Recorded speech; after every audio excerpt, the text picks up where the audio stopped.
folks.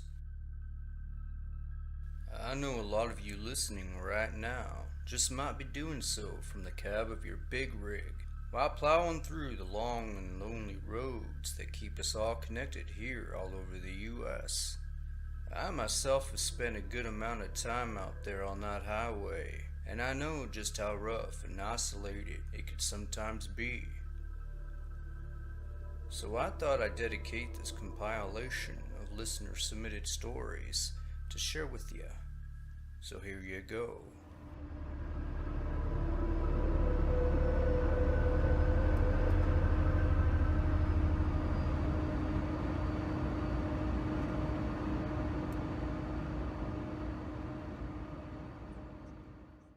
Story 1.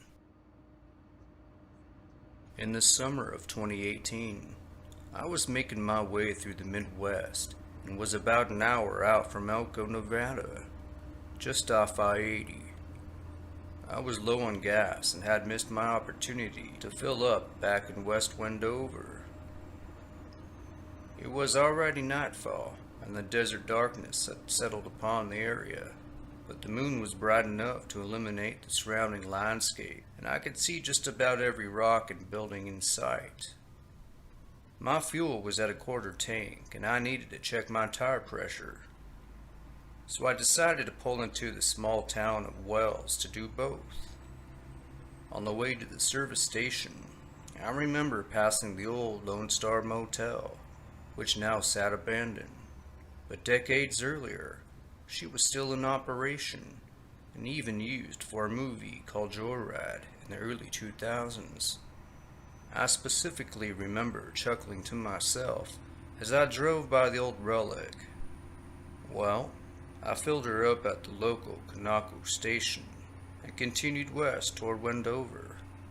What little light that emanated from that small town soon faded as I headed back out into the darkness. Here's what happened next. I saw a blinding flash of light off in the horizon, and for a split second, I saw every geographical feature as if it were daytime, and then it was dark again.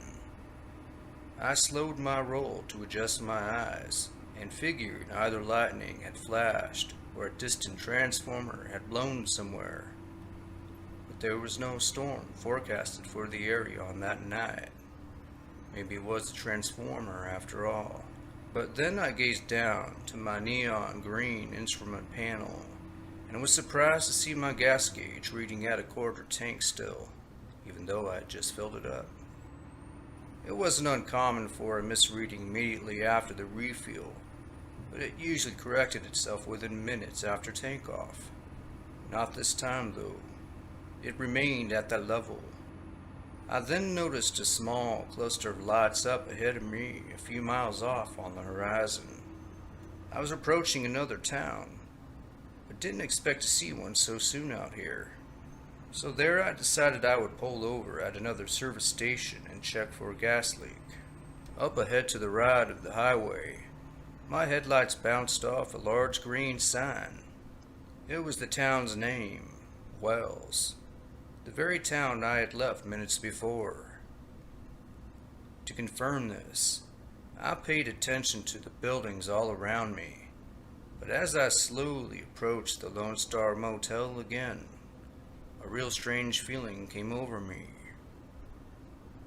At this point, I pulled off to the shoulder and got out to collect my thoughts, as I was thinking I might be going crazy. But when I re-entered the same station moments later, I knew that this was different. I saw the exact same cluster of vehicles I had seen previously. I even checked the nearby garbage at that station for paper coffee cups I had disposed of on that first visit. But they weren't there. In fact, they were still littered on the passenger floor of the vehicle. Now, I have heard of similar time warp-like experiences on your channel, but never did I expect that I'd be one of those listeners to send in my own story. Nothing happened after that. But hell, it sure gave me a good scare. Thank you for sharing my story, Rob.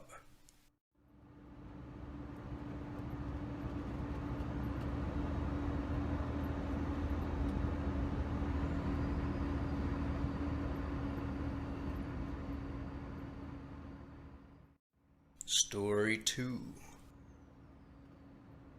In the summer of '87, I had the unfortunate opportunity to drive through one of the harshest and loneliest roads in the country while transporting some company material in my 16-wheeler from Fallon, Nevada to Delta, Utah.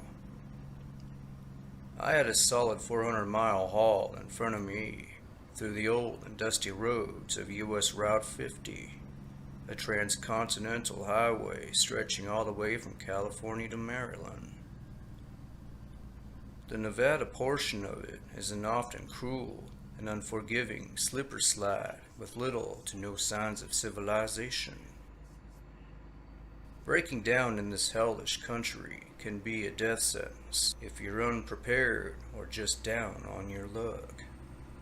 But nowadays, the highway is more or less abandoned, and drivers usually take newer or alternative routes while transversing between state lines. But back in the '80s, it was still a somewhat well-traveled road by truckers seeking to shave off a few extra miles to meet their deadlines. Well, it was a particularly hot July afternoon, and I had just begun my trek. A sweltering blanket of heat covered the valley at temperatures of up to 105, zapping any ounce of moisture from the landscape. A few hours in, I came across an overturned semi that had completely jackknifed onto the highway median. Judging from her brake path, it looked fresh, like the wreck had just occurred minutes ago. Now, it wasn't uncommon to see old wreckage from cars and big rigs that had been abandoned from years past, but this one needed to be checked out. I had a moral obligation to do so. If someone was still alive inside, well, they sure as hell wouldn't be for long.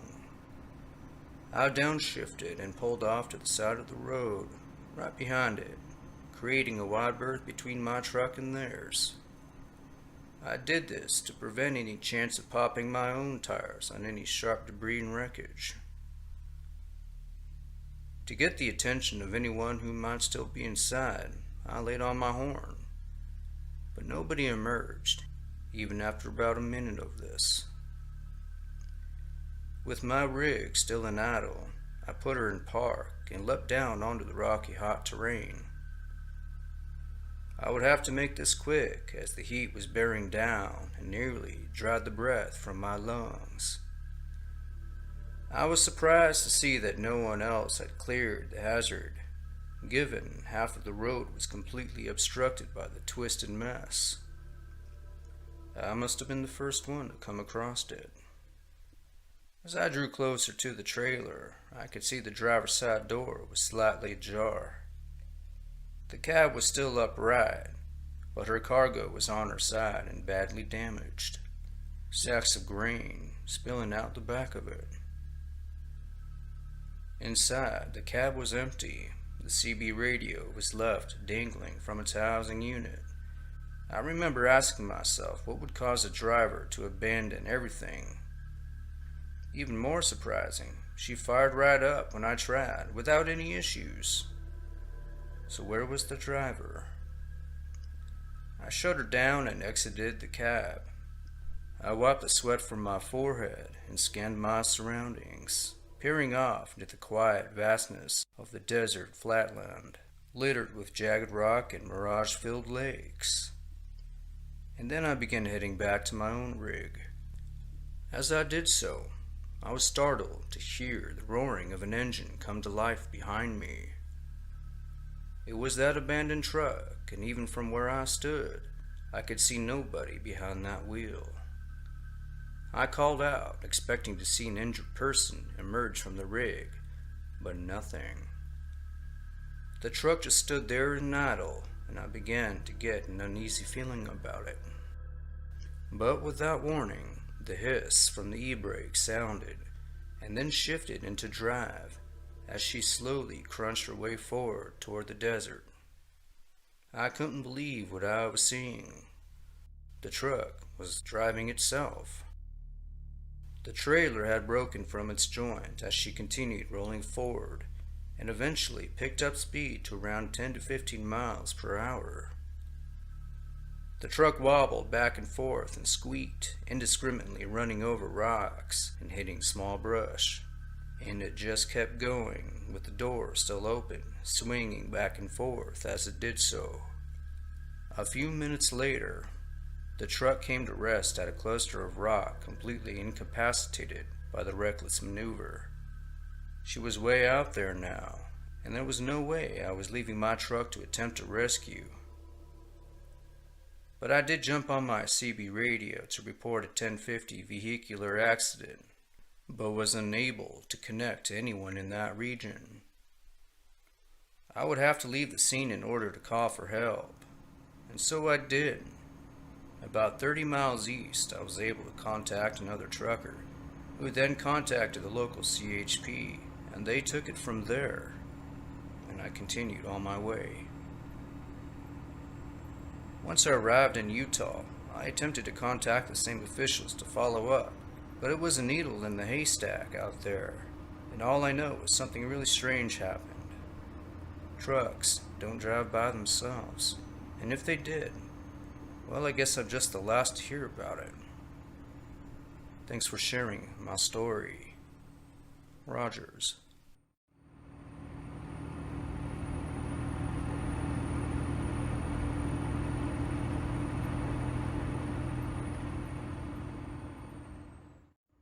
Story 3.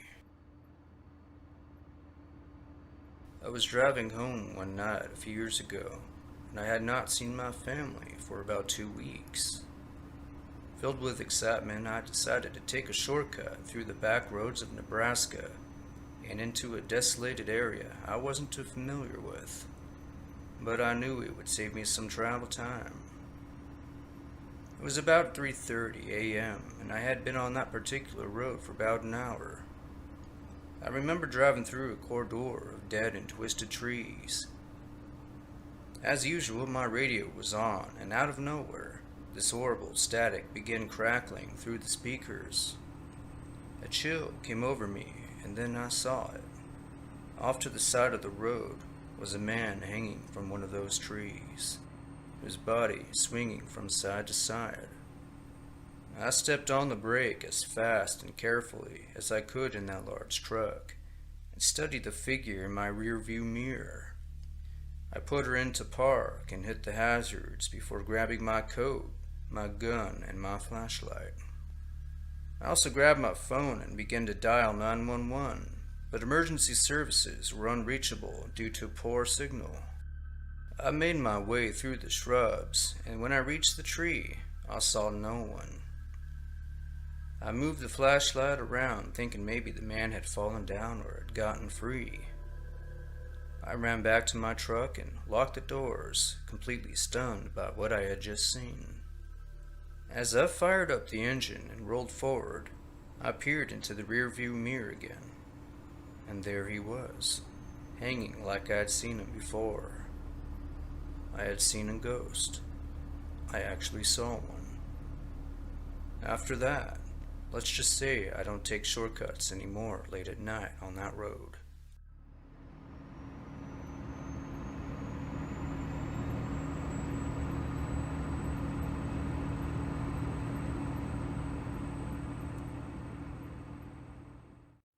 Story 4. Some years back, I was on a shift we call meet and turn. This is where the driver that is domiciled out of the city will drive a load halfway to his destination, while the other driver that meets him halfway brings the load to its final destination. It was just after midnight when I arrived at the lot where we would meet. It was an area dark and surrounded by forest, and I had a little time to kill, so I took a short nap. About 10 minutes into my nap, I was awakened by a sound of a barking dog. I tried to ignore it, but it only grew louder and more persistent. At this point, I was annoyed, but perhaps it was trying to alert me of something. So I sat up and looked out my window, and what I saw left me frozen in place. Standing there, just inches on the other side of the glass, was a man around 35 years of age, rather large, and he was barking at me. I know how this may sound to you, but his eyes were crazy and he was foaming at the mouth. Of course, I jumped about a foot back, thinking the man was on drugs or just pure insane. The sheer creepiness struck me, so I reached down and started my truck. And when I looked back up, I didn't see the man anymore. But what I did see was a large brown dog running off into the nearby wilderness. There was no man anywhere. Was he some kind of shapeshifter or something? Thanks for sharing my story, Bentley.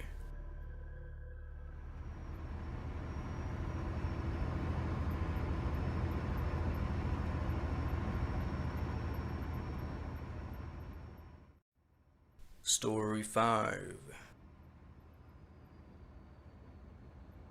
I used to drive between San Francisco and Cheyenne, Wyoming, a few times a year for work.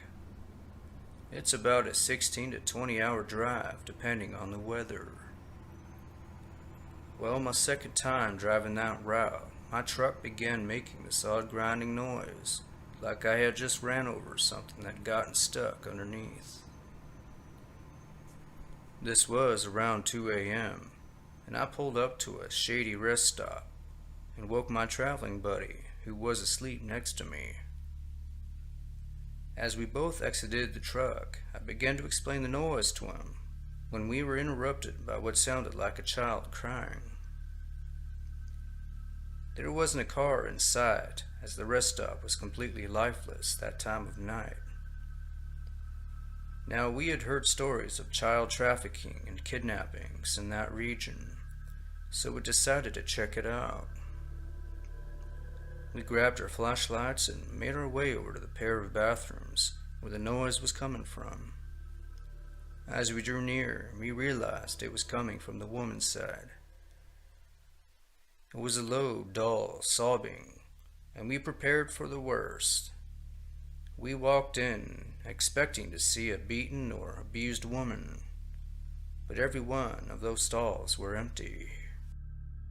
My buddy saw a small window and opened it up as the whimpering stopped. We stood there a moment, just staring at each other, and then back at the window. It's one of those windows that closes and opens from side to side. You could blame it on the wind, but there wasn't a single lick of it anywhere.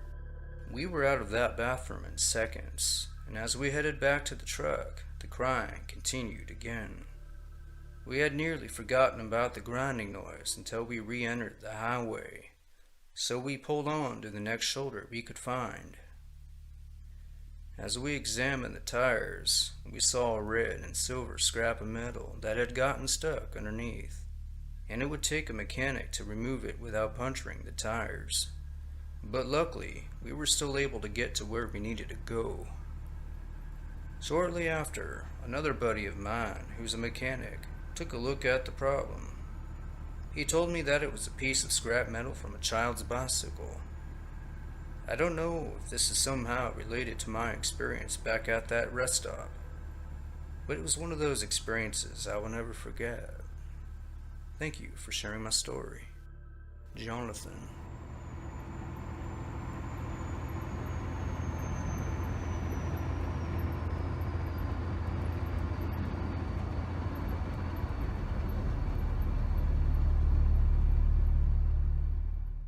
And there you have it.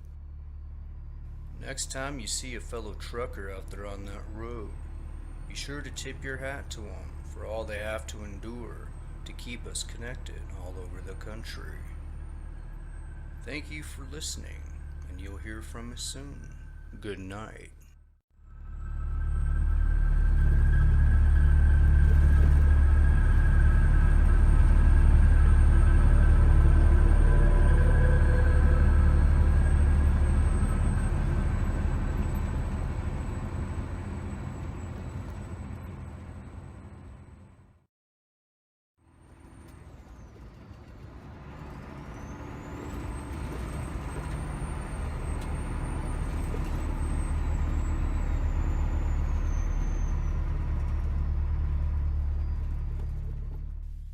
As we begin to roll into the warmer months, many of us will find ourselves itching to get back on the road again. So whether you're in it for the long haul, or just out and about, these strange and spooky trucker experiences will give you a little insight on what may be occurring on those long and lonely roads that keep us connected all over the U.S. So here you go.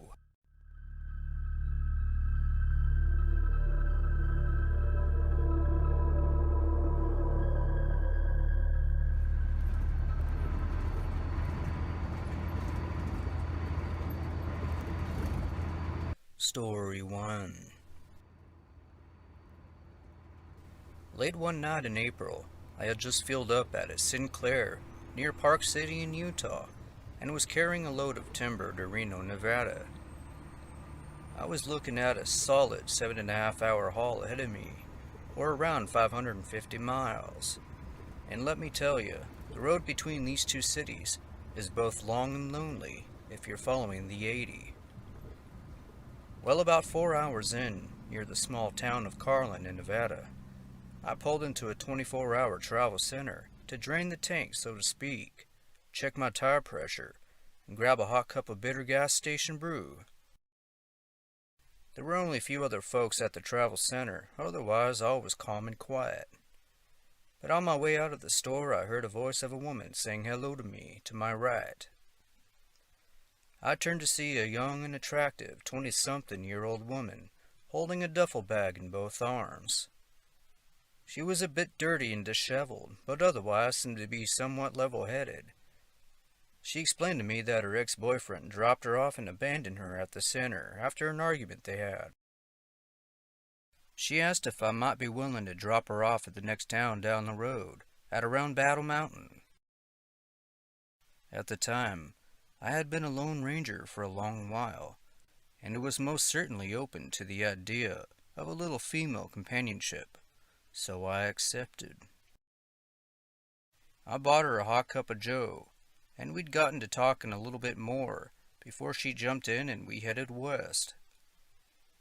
It would only be a short 40-minute drive, but what occurred in that short amount of time in that small section of road still haunts me to this day. We began the drive with small talk and chatted about trucker life. She explained her situation a bit more before revealing how she actually ended up at the travel center. But this is where it gets weird. She stated that nobody else at the truck stop would help her, even when she offered them gas money. In fact, she stated that nobody even acknowledged her presence. Now this got my attention as she was attractive, but what did those folks see or know that I didn't? Why didn't they help her? Something about this whole situation seemed off. Personally, I didn't receive any red flags from the woman, as I'm a big fella, so if she tried anything, I was quite confident I could handle it. Even though I wasn't really getting any bad vibes from her, I felt a sense of sadness come over me. At one point, silence filled the cab and she nodded off to sleep. Poor thing looked exhausted, probably needed it. I began fiddling with the radio, trying to pick up something more relaxing, or maybe even a weather report, as it had been raining the last week or so. The silence was then interrupted by a loud burst of radio static, and the instrument panel on my rig flickered. Well, that was odd, I told myself. Hoping it hadn't awakened the girl, I turned to see an empty passenger seat right next to me. I nearly slammed on my brakes, spilling hot coffee all over my lap. But even the pain from the hot brew wasn't enough to stop me from the world of disbelief I was in. The woman had vanished, along with her belongings. The passenger door was still shut, and the window still rolled up. I must have sat there on the side of that highway for over an hour, trying to figure it all out. Hell, I even got out and examined the brake path I had created when I first reacted to her strange disappearance. I backtracked, walked the highways, searched the nearby fields, I even searched the belly of my truck and between the tires, but no sign of her was anywhere. There was nothing I could do at this point, as the woman was gone. Then I started to wonder if I was completely delirious and had imagined the whole thing, as I was a bit sleep deprived. But when I returned to the cab and saw the half-empty cup of coffee that I'd bought her sitting exactly where she had left it, I was convinced that I had just picked up a ghost or spirit of someone who once hitchhiked the area. There was no other explanation for my experience, and the only logical one was a paranormal one. This would explain why nobody at that travel center would help her. They couldn't even see her. But then the question remains, why me? Do I have some unknown ability to see and communicate with ghosts? Was the woman a victim of a serial killer? Regrettably, I never did get her name, so I couldn't do much of a search. But I will tell you, many unfortunate souls have perished on that stretch of road over the years, never to be seen or heard from again. Nonetheless, I sure hope that poor woman was able to get to her destination after all. Highway Henry.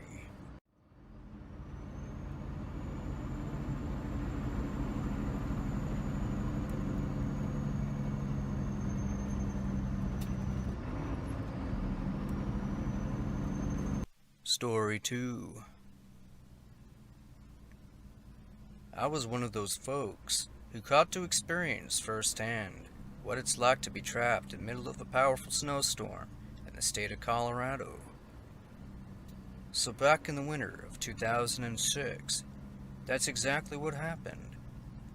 At the time, I knew the weather would be rough, but little did I know how rough it would become. Yes, I was a bit naive, and thought I could just ride it out, as I usually did. I had a good 3-hour drive ahead of me, but only made it about a third of the way before my 16-wheeler tractor-trailer slid off the road and buried itself in a snowbank. The snow was coming down in sheets, and the road plows just couldn't keep up. Visibility was at a minimum, and the winds were just ruthless. There was no way in hell I was getting out of there to flag for help until conditions improved. But I knew I would most likely be stuck until next morning, so I accepted that. I had plenty of fuel to keep the heater running when my winter clothes weren't enough, and I always carried extra provisions in my sleeping chamber for situations like this. I realized that anyone passing by on this road would most certainly miss me, as my truck was now a part of the landscape. I got on the CB and was able to reach dispatch. Communication was rough, but I was able to notify emergency services of my location and my situation, but they told me to stay put and stay inside until they could get to my location. So as day turned into night and the storm intensified, I got as comfortable as I could be in that small space. And by now the snow had covered my windows, and I could feel the truck rocking in the wind. I turned off my engine one last time before climbing in the back to sleep it off. But it didn't take long before I was awoken by the sound of thumping coming from the right side of the trailer, and then it made its way to the passenger's side door before stopping. Immediately, I thought it was emergency services trying to get me out, so I knocked back and yelled to let them know I could still hear them. I even cracked my door open and yelled out, calling out into the darkness. But there was no reply, just the sound of ice and wind. But as the moment pressed on, I shrugged it off as ice dropping from some nearby trees. An hour later, I was again awoken by those thumping sounds, but this time there was a squeaking sound that accompanied it. Still stuffed into my sleeping bag, I turned to face the windshield, and there I saw a large oval on that window, where someone had just wiped the snow from it, probably to have a look inside. I jumped over to the front and pressed my face against the glass, expecting to see the lights from emergency services. But as I continued to stare out into the darkness, I was met with the sight and the sound of ice raining down on that glass. It was then I began to get an uneasy feeling that there was something or someone else out there, but who or why, especially in the middle of this freak storm. I reached under the driver's seat to retrieve my revolver, which I always kept during my long hauls. A lot of truckers did, especially out here in Colorado.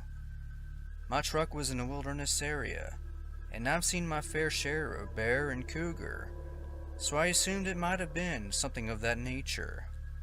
But even in this storm, it didn't seem right. What would go out of their way to harass me in the middle of it? So there I sat in the driver's seat, gun in one hand and CB in the other. I wanted to reach out to dispatch to see if they had anyone out in my area, but communication was lost in the noise of the storm. So I fired up the engine, and immediately there were scratching sounds coming from several directions all around the outside of the rig. The roof, the sides, and even the back. It was like the engine had startled a group of creatures before scattering back into the wilderness. And that's exactly what happened. The thumping would continue a few more times over the course of the night and into the wee hours of the morning. And each time it did, I would fire up the engine and they would scatter once again, only to return a short time later. This process repeated several times.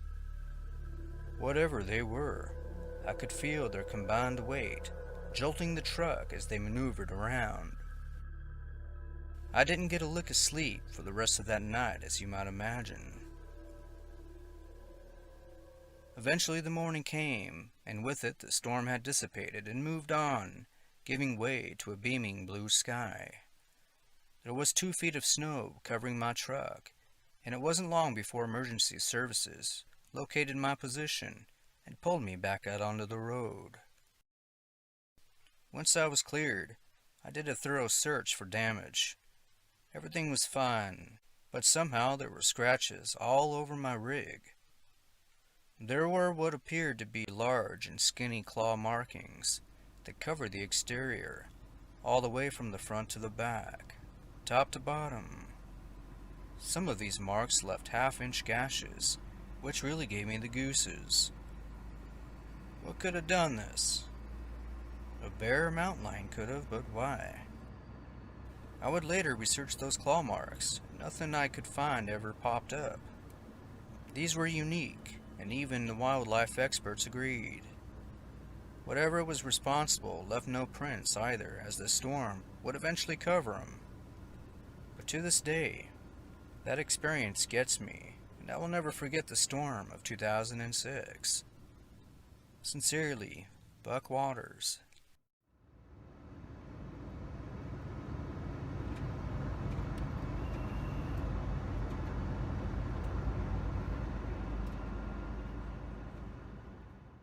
Story 3. If you ever get a chance to go visit Route 66, there are quite a few sites worth seeing, and even today you can still access certain sections of the route, though the majority of it was eventually decommissioned in 1985. The entirety of it is dotted with historic motels, roadside attractions, and many other old gems that are sure to send you back into the old western days. Standing along the 66 west of Amarillo, Texas, is Cadillac Ranch, a row of 10 caddies, half buried in the earth, standing up facing west, ranging from the 1949 Club Sedan to the 63 Sedan DeVille, a sure stop for any car enthusiast or anyone in the area. Last spring, as the pandemic began to take shape, I took a little road trip out there to get away from the chaos of Austin life. So on the 3rd day of my trip, I arrived at the ranch just off I-40. I'd gotten there a little late in the day, about 3 or 4 that afternoon.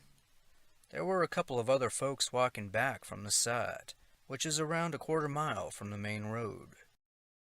So when I set out and eventually arrived, I held the whole thing to myself. I took my sweet time admiring the graffiti-covered cars. One by one, I examined them, from oldest to newest, paying attention to their tail fins and the evolution of their design. About halfway down the row, something else captured my attention. For as far as the eye can see, the entire area is one big open field, and you can see everything for miles, especially on a crystal clear April afternoon. But there was something in that movement that continued to intrigue me. After a moment, I realized I was looking at a shadow on the field, but there was nothing above it that I could see. Well, that shadow was moving toward the attraction where I was at. As I continued to watch the strange anomaly, I then noticed the shape maneuvered in a swinging motion. If I had to guess, whatever was making that shadow couldn't be higher than 10 feet or so, judging from the opacity of it. It was following a cursive pattern, but definitely moving forward as it was doing so. And as the dark mass began to draw near, another strange detail popped out to me. That shadow was fluttering, as if whatever was making it had wings or a cloak. Something invisible and unseen to the naked eye was gliding above that field. My observation of it was validated when I began to hear a snapping and crackling sound, like that of a tarp in the wind. It reminded me of wings or something flapping in the air. This was enough for me to turn around and start making my way back to the ram. At this point, the thing was about 50 yards out, and the closer it got, the more I realized the sheer size of it. Judging from the towering shadow it made, the thing must have been around 8 or 9 feet tall, and just about the same in width, from wingtip to tip, if it even had wings. But I was done trying to figure this thing out. I had to get back inside my truck. Despite my feeble attempts to outrun it, I could hear those swooshing sounds gaining up on me. And when I turned to see how close it was, it disappeared out of sight. My relief was short-lived though, as I noticed the shadow was now ahead of me on that dirt path. It was now circulating my position, and began making an odd sound that I can only describe as a coffee maker that was about to finish brewing. I know, quite a weird description for something like that, but that was the first thing that came to mind when I heard it. I was about 30 feet or so from reaching my truck when I removed my jacket as to ward off whatever was chasing me. The shadow darkened as it drew near the earth.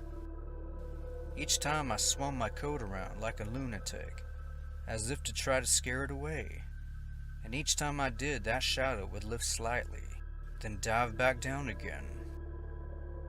The swooshing was loud this time, and I can actually feel the breeze it was creating as it repeated this several times. When I reached my truck, I dove inside and locked the doors behind me. Still out of breath and heart racing, I watched the shadow circle a few more times before returning back to the field.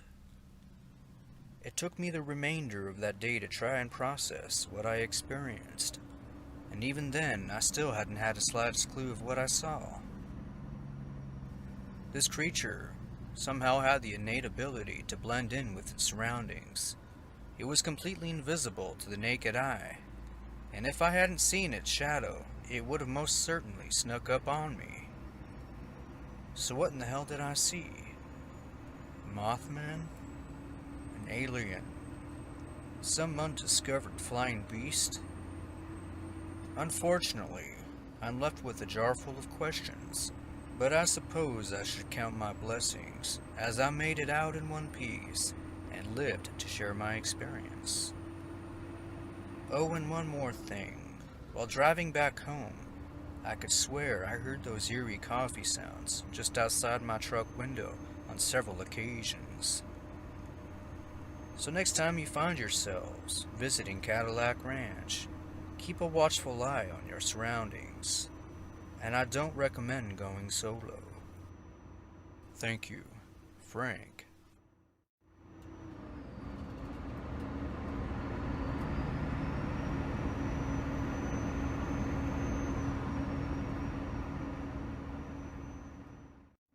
Story 4.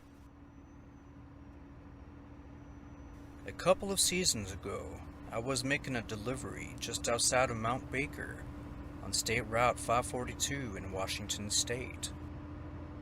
It was a cold and foggy April night, and I was about 6 hours away from my destination. I was extra tired from working overtime the last several weeks and drank more than my fair share of coffee. After fueling up at a nearby 76, I checked my tire pressure and topped off my thermos. Traffic was light. A good night, I told myself. About an hour later, my bladder weighed heavy, and I had to relieve myself. The next rest area wasn't for another 45 minutes or so, but I couldn't wait that long, so I began looking for a place to pull over. Wasn't long before I spotted a shoulder large enough to accommodate my truck. I pulled in and put her in park before leaping down onto the rocky earth. I walked to the rear of the rig and proceeded to do my business. But before I could do so, a line of traffic came out of nowhere from both sides and I felt exposed. So I went to go find a tree. I walked about 10 yards to enter the nearby trees just to find cover, and finally I did, and I could pee in peace. After finishing, I turned around to head back to the truck, and felt a crunching sound under my boots. I fished my phone out of my jacket and turned on the flashlight feature. I realized that I had just stepped on bone, and there were pieces scattered everywhere. And I don't mean from one or two critters, but from several large animals. The bone fragments were everywhere, and it went far into the woodline. I didn't waste any time getting out of there. As I turned to head back, a strong gust of wind kicked up, but then I felt a sharp object hit the back of my head, and it landed near my feet. I peered down to see another bone fragment, and when I looked up to follow the source, I was stunned to see several large skeletons hanging from the tops of those trees, about 30 or 40 feet above me. Some of these carcasses had been there for quite some time, as they were barren and free of flesh, but others looked as though they had just been killed and hung. There were deer, a couple large cats, and even something that resembled a horse. And it just kept on going, for as far as my dim light would allow me to see. In a panic, I sprinted back into the safety of my truck, got in and locked the door behind me, as this seemed like something quite illegal. After I collected myself, I made the decision to phone the local authorities to report my grisly discovery. I gave them all the details I could remember, including the location. They thanked me and stated it was probably the work of poachers in the area. But something else told me that wasn't poachers. If it was, why the hell would they leave everything? I myself have done my fair share of hunting, and this was different. It didn't make sense to me then, and it sure as hell still doesn't make sense to me now. Even my hunting buddies would agree. So what in the devil was this place? The carcasses didn't appear to be strung up with rope or any other kind of man-made apparatus. It was like they'd been strategically placed there, wedged between some branches or whatever. I sure as hell hope the authorities took a nice hard look at the area and were able to get to the bottom of it. Thank you for sharing my experience. Lewis.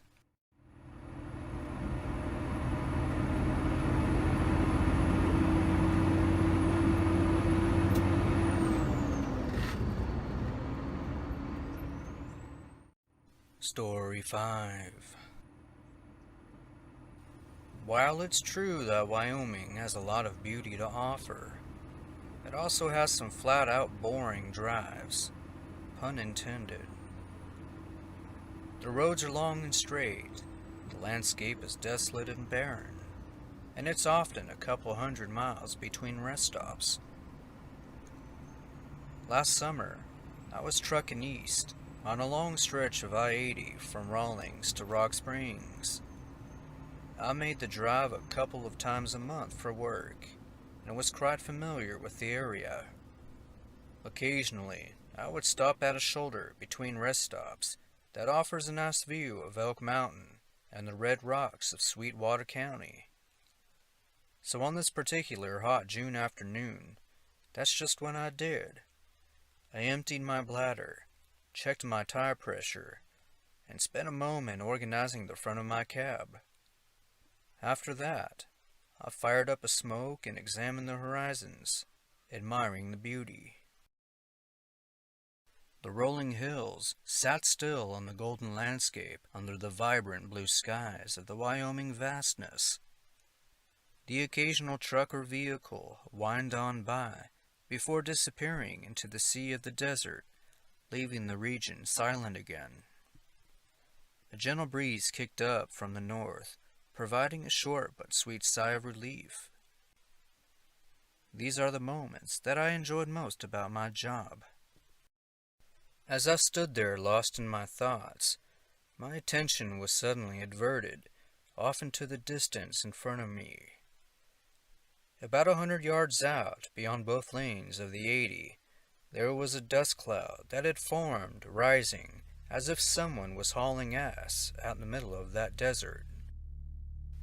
The puffs of dust only grew in size, which led me to believe that whatever was making it was moving forward in my direction.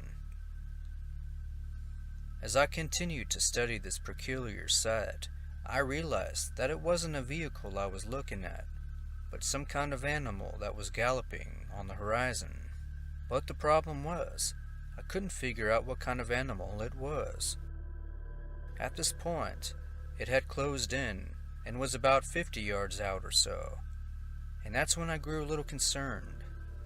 You see, this thing had 2 legs, was reddish-brown and slightly darker than the surrounding land, and yet it didn't seem to have any other observable features that would lead me to believe it was anything that would naturally wander the expanses of Wyoming.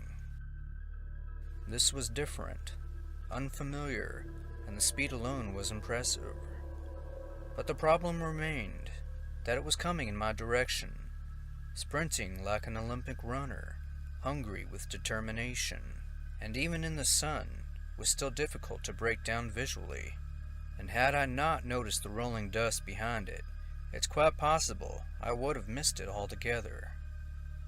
Now, as this thing began to get closer to the highway, I could now hear it. Those powerful legs galloped on the hard earth, supporting a tall and muscular figure that must have stood 7 feet tall and weighed a couple 100 pounds. I could see it more clearly now, though it still blended into the background. Then, like a switch, I forced myself to break out of the daze I had found myself in. Somehow I managed to let this thing get way too close to me in the short time I first observed it. I remember feeling the icy chill of fear and danger wash over me, even though it must have been over 90 degrees that afternoon. I flicked my half-smoked cigarette and scrambled to enter my truck again, fumbling with the lock and the keys as I did so.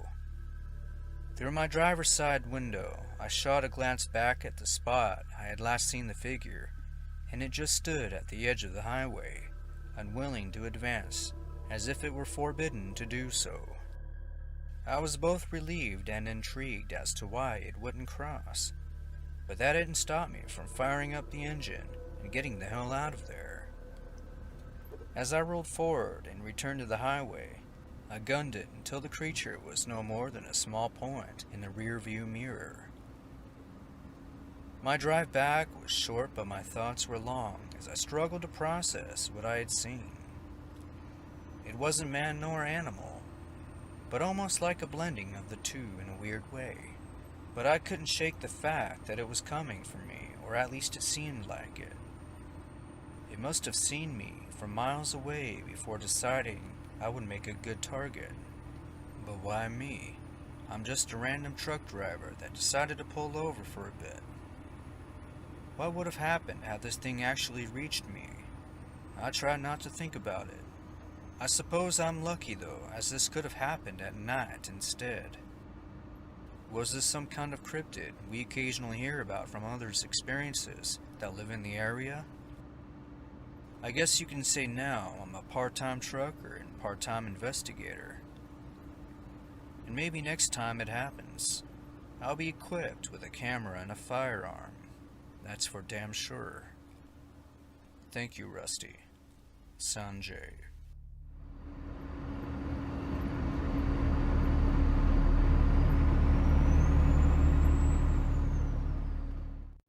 And there you have it. Just a few more spooky trucker experiences submitted by our listeners. Thank you for listening, and you'll hear from me soon. Good night.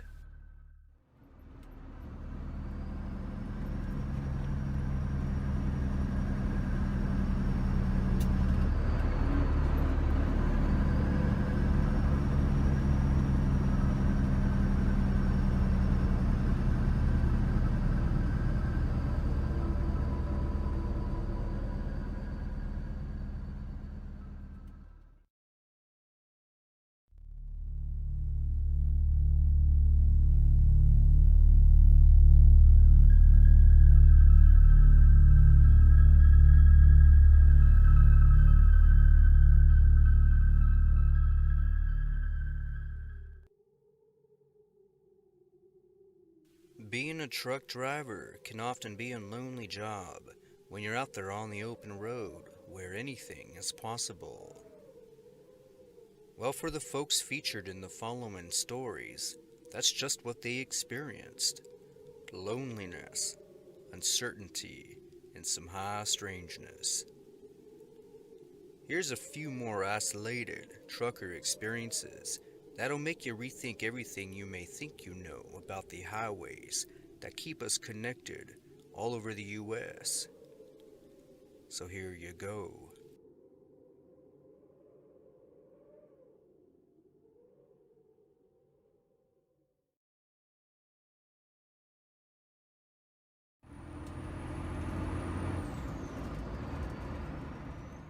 Story 1.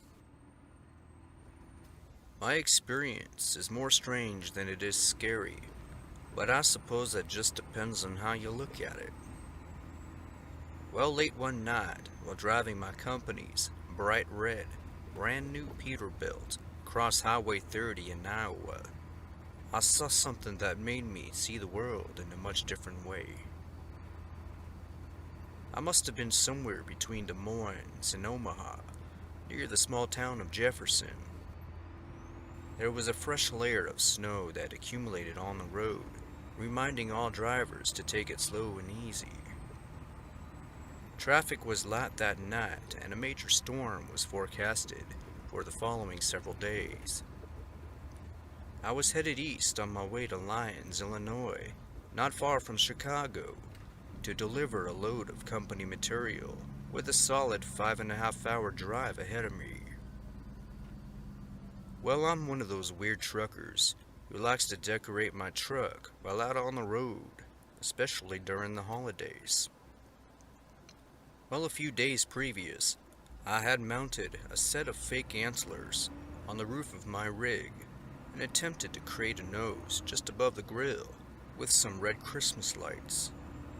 You know, the classic Rudolph look. But it ended up looking more like something out of a bad dream. My coworkers all thought it was a clown with antlers, but that's beside the point. So let's get into the experience. It must have been around 10 or 11 p.m. when I passed through Jefferson on that cold and quiet night. At one point, I pulled over in front of a seemingly abandoned farmhouse to check on a few things and to secure the rear trailer gate before continuing on. But as I did so, I noticed another trucker approaching from the opposite direction, heading west. But there was something about that oncoming truck that made me do a double take. It too was bright red, was a newer Peterbilt model, and he too had decorated his truck with a set of antlers on the roof, and attempted the same nose job with red Christmas lights. Even though it was dark, the truck's night lights were more than enough for me to make out those details. But as he drew near, he slowed his roll as if trying to get a better look at me. Yes, plenty of truckers decorated their trucks in similar ways, but this was downright identical to mine. And when I could finally see the driver through his window, well, my jaw hit the floor, and from the looks of it, so did his. He wore a red flannel, a green cap, and had a beard as long as the Mississippi, just like I did. But instead of tipping our hats to one another or giving a horn's hello, we just sort of looked at each other, and this strange feeling washed over me. It was not only the feeling of bewilderment, but also a sense of familiarity. With my hand still gripping the trailer door, I was frozen as I watched the trucker roll on by, and eventually disappear around the corner. We both shared the same reaction, and in that very moment, time had stood still. Had I just seen my doppelganger, or was this some kind of strange coincidence? Well, I sort of brushed it off as so, and continued on my little journey east. But it gets stranger. Not more than a couple days later, as I was making my return trip west, I arrived back at Jefferson at around 10 or 11 p.m., just like the other night. And when I reached the outskirts of town, that strange feeling washed over me again. Up ahead, I saw another truck that had pulled off to the side of the road in front of an old farmhouse, and then it clicked. And that's exactly where I pulled over when I first saw my trucking twin. As I slowed to get a better look, I noticed the set of antlers and red lights exactly where I had placed mine. Everything about it was eerily identical. The driver was standing near the rear of the trailer, holding onto the back door handles, watching me as I slowly rolled on by. And he too was the same. Everything from the red flannel, green hat, and long-ass beard. And I can tell he was surprised as I was. Once again, we locked eyes and our jaws hit the floor. I guess the weirdest part about this whole experience was how we just sort of stared at each other without a single greeting or gesture. It was like we were forbidden to do so, a gut instinct that told me to keep moving on and not to stop and acknowledge the guy. So I guess from what I gather here, I was both the trucker on that shoulder and the trucker driving by him. I saw myself literally from two different perspectives and two different times. Logic told me the first time was just a coincidence, but when it happened again, that same logic took a 180 and jumped out the window. This was definitely spooky, but also kind of cool at the same time as I look back on it. But then again, I'm just one of those weird truckers. I hope to see similar stories that folks may have had in the comments section. Hats off to you, Rusty, and thanks, Weirdo Wayne.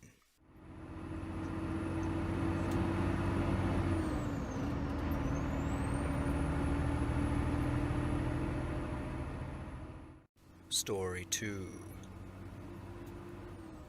Last January, I was making my way from Redding, California to Reno, Nevada, when my big rig broke down just outside of an old, nearly abandoned town called Doyle. Apparently, the load of lumber I was hauling proved to be too much for the company's timber lorry, which had seen better days and its fair share of service requests over the last couple years or so. Well, I just so happened to break down in the late hours of the night, which explains why it took me forever to actually get through to the company's sleepy dispatch unit. I described the issue as best I could. A grinding noise under the hood, followed by a stack of smoke that surrounded me on that tiny sliver of highway. "Hold tight. Someone will be there within the hour," the dispatcher said in a grumpy tone. This was, of course, after we concluded the issue could not be resolved without the help of a service mechanic. After ending the phone call, I turned off the ignition and stepped out of my rig to set up some hazard cones. After that, I leaned up against the butt of the trailer and waited. It was cold and quiet now, but at least I was out of the smoky cab and getting some fresh air. Off in the distance, I could see the tiny, faded lights of the homes that scarcely dotted the landscape. But other than that, complete and utter darkness. I kept my brake lights on so I wouldn't be completely invisible out there, as I knew a vehicle could swing on by at any moment. But I was far enough off the road that it wouldn't be a problem. As I continued to analyze the situation, my thought process was broken by the sound of a creaking metal door. I knew this wasn't just the sound of hot metal cooling and contracting, as the engine had been off for around 30 minutes or so by this point. This was the sound of a squeaky passenger side door that I had personally opened and closed 100 times before. I knew that sound. I immediately shot a glance around the corner, only to see the passenger door wide open as the light from the cab poured out into the darkness. But in that light was a shadow of something moving vigorously inside that cab. Something skinny, lengthy, and bony. And even though I couldn't actually see it, the shadow of it was quite unsettling, and I felt a sinking feeling in my gut. I had nothing to protect myself with if this thing decided to attack. I was armed with a phone and a pocket full of change, probably the worst thing I could have in my pocket while trying to remain stealthy and quiet. I honestly don't think it knew I was back there, because the erratic behavior it was making told me otherwise. The creature, or whatever it was thrashing around inside, digging through my clothes and personal belongings.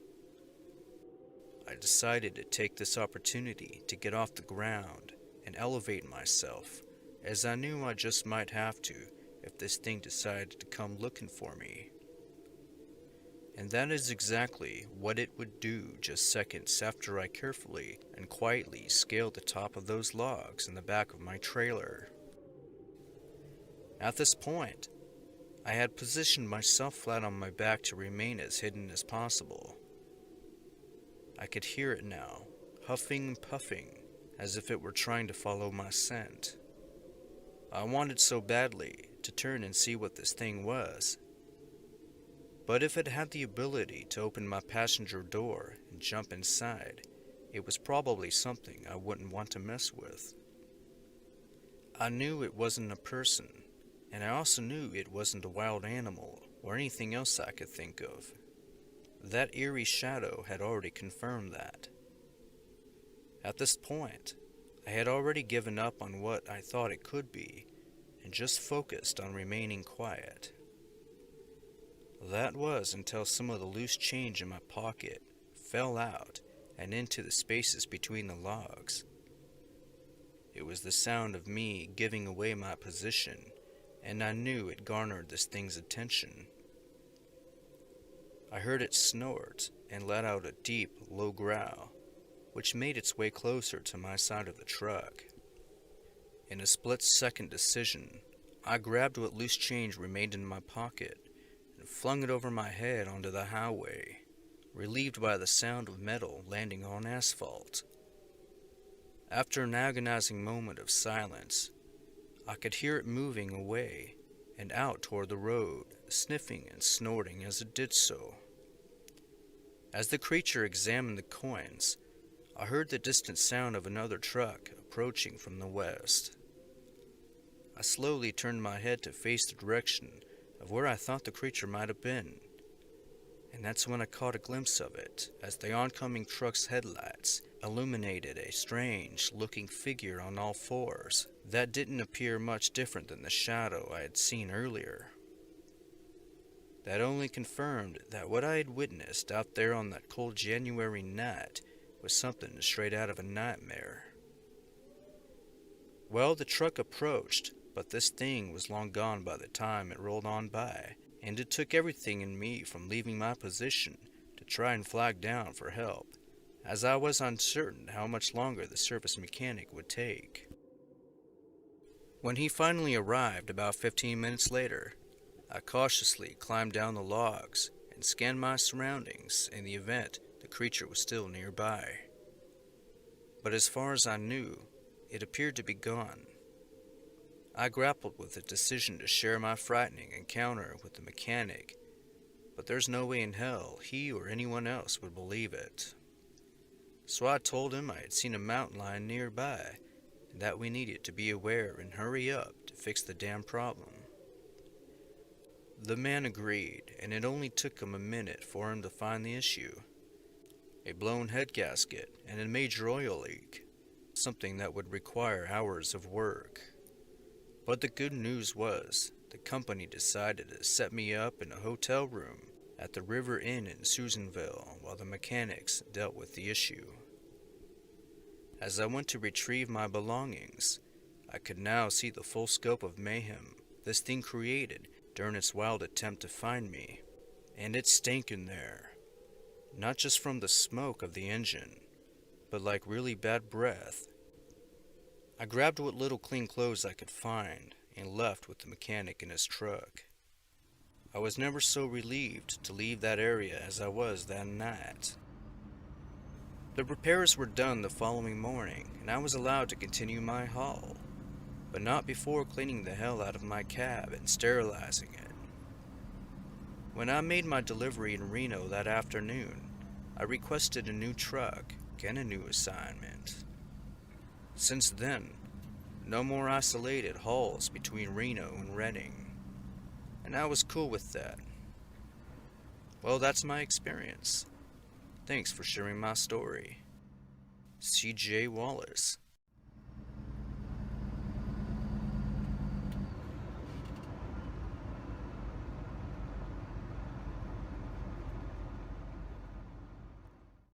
Story 3. One cold and sunny afternoon, I stopped at an off-ramp in Missouri to stretch out and take a little breather, and by that I mean fire up a cigarette and enjoy a lukewarm cup of coffee. This stretch of road was pretty remote, and there was nothing but empty ranch land for as far as the eye could see. Well, as I'm taking in the views, a little girl from nowhere emerges from behind my truck and begins giggling, completely catching me off guard and causing me to spit out my coffee. My initial reaction was, what in the hell is a child doing all the way out here in the middle of nowhere? Before I could respond, the girl says, "Hi, mister, you're going to be okay. Don't worry." Now utterly confused, I asked her what she meant by this, but she didn't respond. She just stood there with her arms behind her back and kept giggling. She must have been around 8 or 9 years young, wore a garden green dress and a pair of brown rain boots. Expecting her parents to be nearby, I looked from side to side and all around me in every conceivable direction. "Where are your parents?" I asked as I turned back to look at her. But the very spot that she had been standing on seconds before was empty, and there was no more giggling.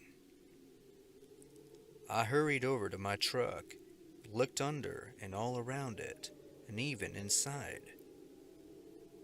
She was nowhere to be seen. She just vanished into thin air, leaving me completely perplexed and with a road full of questions. You can imagine my thought process as I quickly finished my cigarette and left.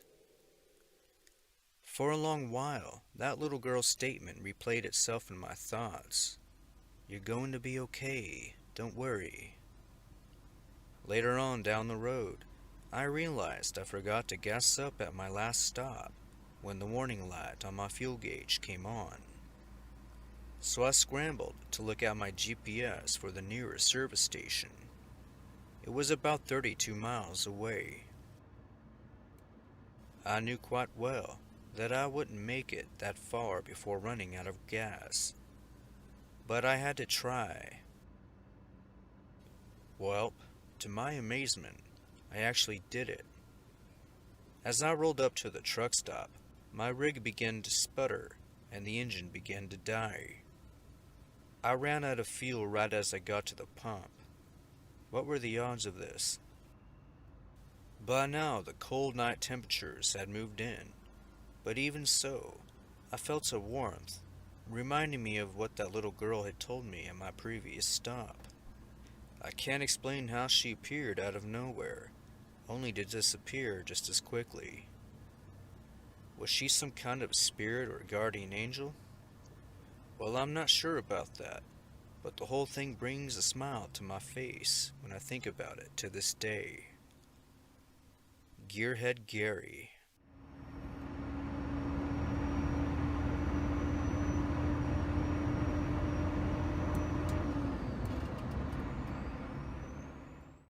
Story 4. I was headed west on I-76 here in Denver, cruising along at about 65 miles per hour in my flatbed tractor trailer on a dark and snowy January night. The snow had just picked up within the last hour or so, and what was supposed to be a 2.5-hour haul ended up taking around 4 hours or so by the time I reached my destination. I deliver vehicles for a living, all kinds of them. On this particular run, I was delivering a fresh supply of cars to Enterprise in Laramie, Wyoming. I had 7 vehicles on the trailer, 2 Kias, 3 Camrys, a Corolla, and a RAV4. Half of these were brand new, while the others were previously rented out. With there being so many Enterprise locations, it's not uncommon for large shipments of cars to be allocated between branches based on their demand. Well, on that quiet and seemingly routine night, I noticed something bizarre about one of these cars. I first noticed it while glancing at the rear view mirror, and then again while I pulled off to the side of the interstate. The trailer was a double-decker, 4 cars on the bottom, 3 on the top. The blue Toyota RAV4 was situated near the front at the top, and was the first vehicle I saw when I looked out the back window. Well, as I was passing a series of well-lit billboards, I happened to glance into the rear-view mirror to check on the vehicles, something I did countless times, considering the payload I was hauling. But on this particular look, I saw something strange in that RAV4, as the front of it was positioned to face my back window. I saw a man sitting in the driver's side seat, peering out at the windshield and looking directly at me. I nearly spit out my coffee, as absolutely no one was supposed to be in those vehicles. As I passed under the lights of those billboards, I could see him for a split second each time I did so, illuminating what appeared to be the silhouette of a man in uniform. It was dim, but I could see the tan-colored, military-style jacket he wore, and his dark hair appeared neat and parted to one side. But once I passed the boards, it was dark again, and I could no longer see the man. That's when I got the heebie-jeebies and immediately pulled over. Once I did, I grabbed my tire thumper and exited the truck. With my hazard lights flickering on and off, I could once again see the RAV4, but the man wasn't there. As I rounded both sides of the truck to see if the stranger had exited, I could see that he had not. The stowaway must have either ducked down or jumped into the back seat when he realized I could see him. Well, I climbed up the back of the trailer until I reached the top deck, where I began to slowly and cautiously examine each vehicle until I made my way to the RAV4. Even through its tinted windows, my cell phone light was able to illuminate the dark cavities of that car, and it was showcased spotless. Nothing or no one was inside. I proceeded to open the back door as the driver's side was inaccessible from my position. Again, I saw nothing as I physically examined the interior. But I had an eerie feeling with me in that car for the entire time, and I decided not to be in there any longer. I was stumped. Could he have gotten out without me actually noticing? Sure. I suppose he could have. Well, if he did, he could most certainly be anywhere out there in that dark or around my truck. But I didn't want to stay and find out.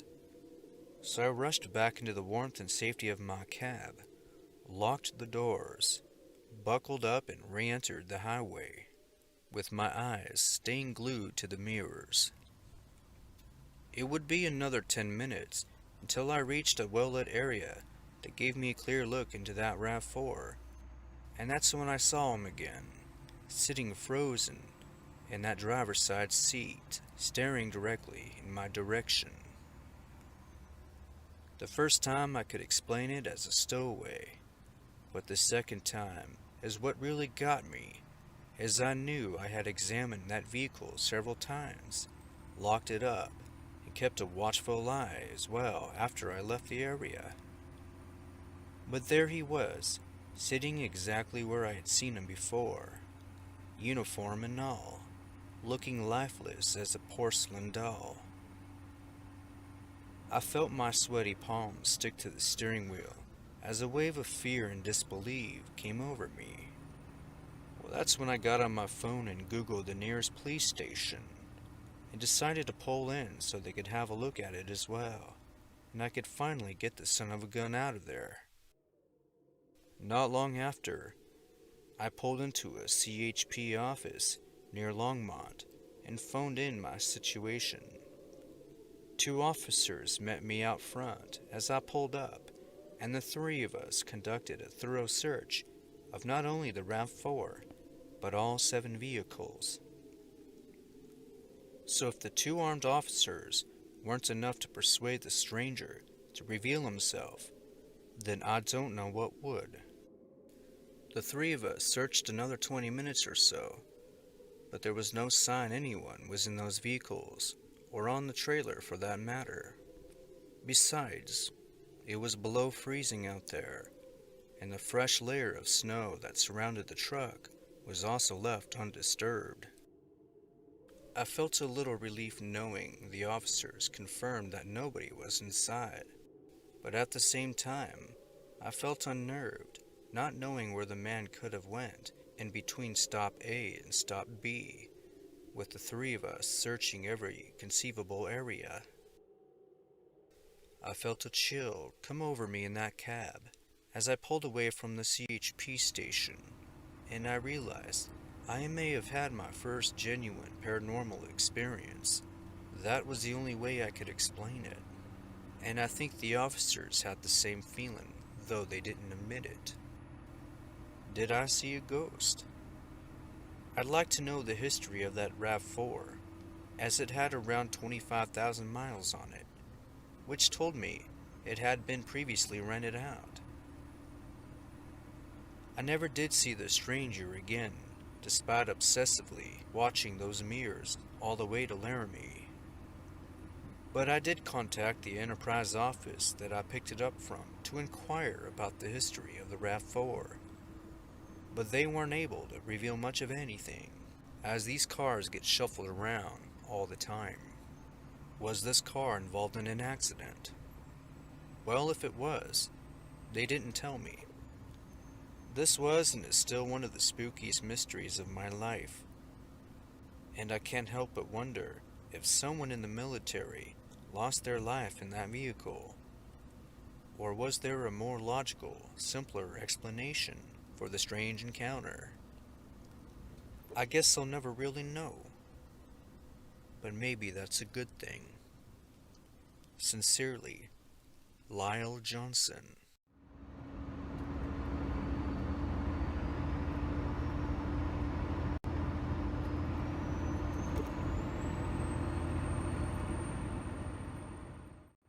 Story 5. The sun had just dropped below the horizon on that clear and crystal idle Tuesday evening, as I sat comfortably in my classic Peterbilt. I had a full tank of gas, a several-hour stretch of road ahead of me, and a 20-ounce Americano I grabbed from what would be the last service station for 100 miles. My journey began in Dodge City, Kansas, and my destination would bring me all the way westward toward the Great Basin of Nevada and through U.S. Route 50 in Utah. What would have been an otherwise smooth and routine drive ended up being more of a pain in the ass at first, and then it just got weird from there on out. All was good until I reached the 335-mile portion of the 50 that is dubbed the, quote, loneliest road in America, as it is one of the least traveled highways in the country. This was actually my first time through it, but I had researched it several times prior to my run, so I would be a bit more familiar with it. By the time I entered this stretch of road in the wee hours of the morning, my legs were stiff and my lower back sore, so I decided to pull over at the next opportunity onto a shoulder that was big enough to accommodate my rig. The refreshing cold morning air filled my cab as I put her in idle, opened the door, and leapt down onto the hard earth below. My headlights carved a path ahead in the darkness, revealing all the little imperfections of the road, scarred from years of time, oil streaks, and truckers like myself. I did some light stretches and kicked off a round of jumping jacks to get the blood pumping, my weapon of choice for a quick and effective warm-up. By the time I finished, my eyes had somewhat adjusted to the darkness that blanketed the region, so you can imagine my surprise when I spotted the outline of an old beat-up Cadillac and the reflection of my rearview mirror. My brake lights were the only reason I even saw it, as it was tucked away about 100 feet or so behind me off to the left side of the road. Now, how in the hell did I not see it as I pulled up to the shoulder? It would have easily been in plain sight.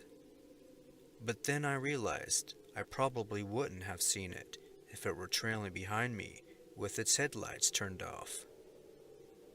The very thought of this put me on high alert, and I didn't waste any time jumping back into the safety of my cab. But as I did so, an eerie feeling tugged at me from that car behind me. Once inside with the doors locked, I pumped the brake lights to get a better look at it. I could now see that the driver's side door hung open as if someone had exited the vehicle. The driver had to be somewhere in that short distance between my truck and his car. As I re-entered the highway, I spotted the stranger just feet away from my passenger side door as he attempted to keep pace with me.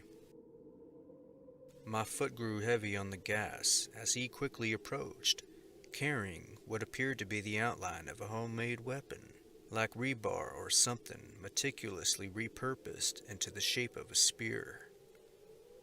The tall, pot-bellied stranger gripped the item like his life depended on it, and his body language told me everything I needed to know. Now I had two choices here. One, I could do the smart thing and gun it, hoping he wouldn't follow in pursuit. Or two, I could make sure the man wouldn't be able to follow me or anyone else unlucky enough to come across him. So I went for the second option and decided to disable that old caddy, which from the look of it wouldn't take much to do. So in my haste, I rolled to a stop and shifted into reverse, almost angered by the inconvenience of doing so under the strangest of circumstances. As I backed up and gained momentum, I angled the rear of the steel trailer to the front of that caddy. At this point, I didn't really care where the man was, as he had bigger problems to deal with by the time I was through. I succeeded in backing into that old set of wheels, hitting it hard, smashing in the right grille, taking the front tire clean off. If I didn't know any better, a smile formed on my face as I saw the stranger panic and run away from the scene. It worked. The suspect was gone. I left the area soon after and filed a police report, giving the location of the caddy. The officers thanked me for being vigilant and believed the man may have been responsible for several attacks in the area over the last year or so. Many witnesses have reported the caddy near the scene of those crimes, but somehow he was never caught in the act. Well, I suppose I'm content in knowing I disabled his ride, making it that much harder for him to continue his crime spree in the future. Though, I wish I could have disabled him as well. Well, that's my experience, and hopefully you, the listener, will never have to go through this. But if you do, don't be a hero, unless of course, you're 100% confident you could do some damage. That's all there is. Thank you, Harley.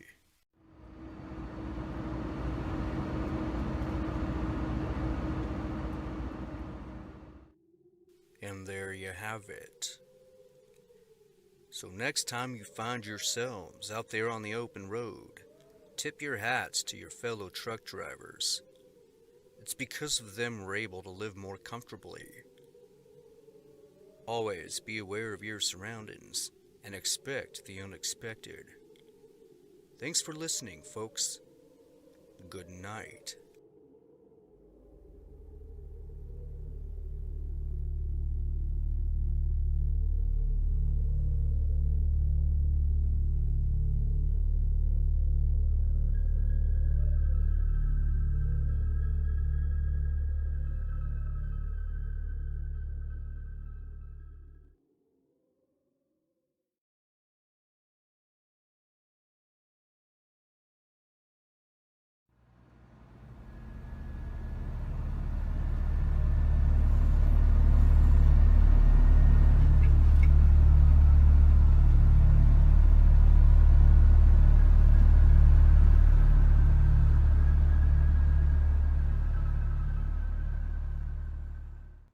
Being a truck driver is often one of the most isolating and loneliest jobs out there. And because of that, many find themselves in some pretty odd and unusual situations. These are their stories. So here you go.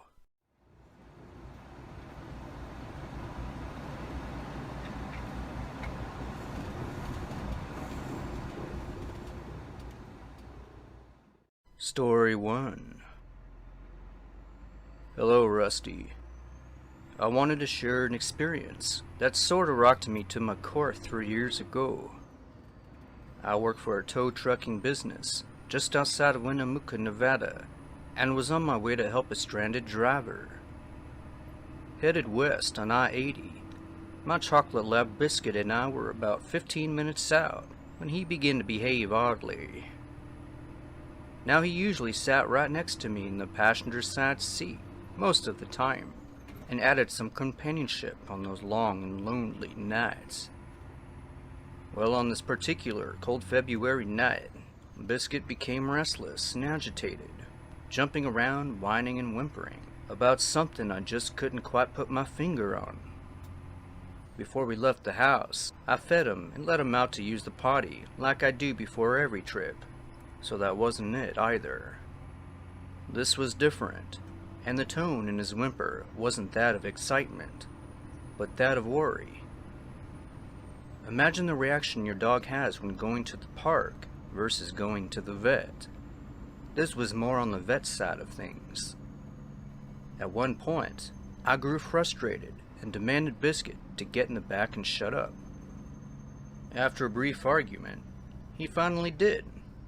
But right after this, I was blinded by an intense and vibrant green flash that lit up the entire region, but only for a split second. Strange, I thought. There was no lightning in the forecast, and the night sky was clearer than ever. It took me a moment to adjust my eyes before continuing on. As my mind struggled to comprehend what the flash could have been, I was then immediately aware of just how silent things were in that truck. And by that I mean Biscuit's whimpering had ended. I remember looking over my shoulder to check on him, only to find an empty back seat. "Biscuit, come here," I spoke in a nurturing voice to let him know I wasn't mad at him anymore. He usually responded to this, but not that night. I knew something was seriously wrong. I hit the hazards and pulled over to the side of the highway. I got out and then walked over to the rear of the cab and opened the back door. Again, nothing but an empty back seat. Floor was empty as well. There was nowhere else to search, and the other doors were still locked and hadn't been opened at all. Windows were all rolled up as well. So every explanation I had went out the window as to how Biscuit got out. But I don't think he did. The feeling I got from the situation was that something had taken him. And I'll leave it at that. Biscuit was never seen again after that night. Right after the incident, I phoned a coworker buddy of mine, and he offered to help the stranded driver when I went out to look for Biscuit. I spent the remainder of the night and searched clear into the wee hours of the morning before taking a break. The next day was spent combing the sides of the highway on a 25-mile stretch of road, calling several nearby businesses to see if they had spotted a dog. Nothing. Well, that was 3 years ago now, Rusty. I appreciate you sharing my story. Jason.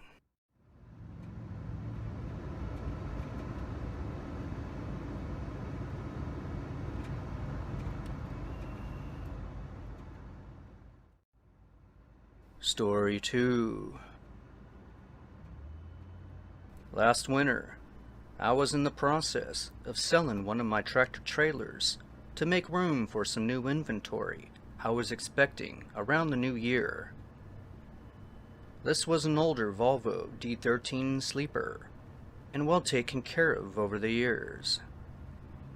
I wanted to go all out on the advertisement of her, so I decided to try to get some decent drone footage of me driving down the Colorado highway on a beautiful winter morning.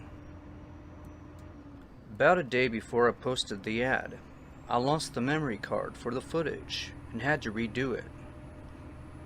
So I waited a couple more days for the weather to cooperate, and then headed back out to the area I previously recorded at. Now the drone I was using was a 2018 DJI Mavic Air Mini model, capable of shooting in 4K. The section of road I chose to film is located between Grand Junction and White River National Forest on Highway 70. A thin strip of snow aligned the sides of the highway and paired well with the corridor of aspen trees that dotted the landscape for miles. So that morning, I programmed the drone to follow me a couple miles as I headed southwest with my iPhone to capture some front, rear, and peripheral shots. After a few minutes of this, I pulled over onto a section of road overlooking the Colorado River to examine the footage I just collected. Well, I was disappointed to see that all the footage had come out extremely blurry and dark. I checked the camera lens and ran a simple test, and everything was fine.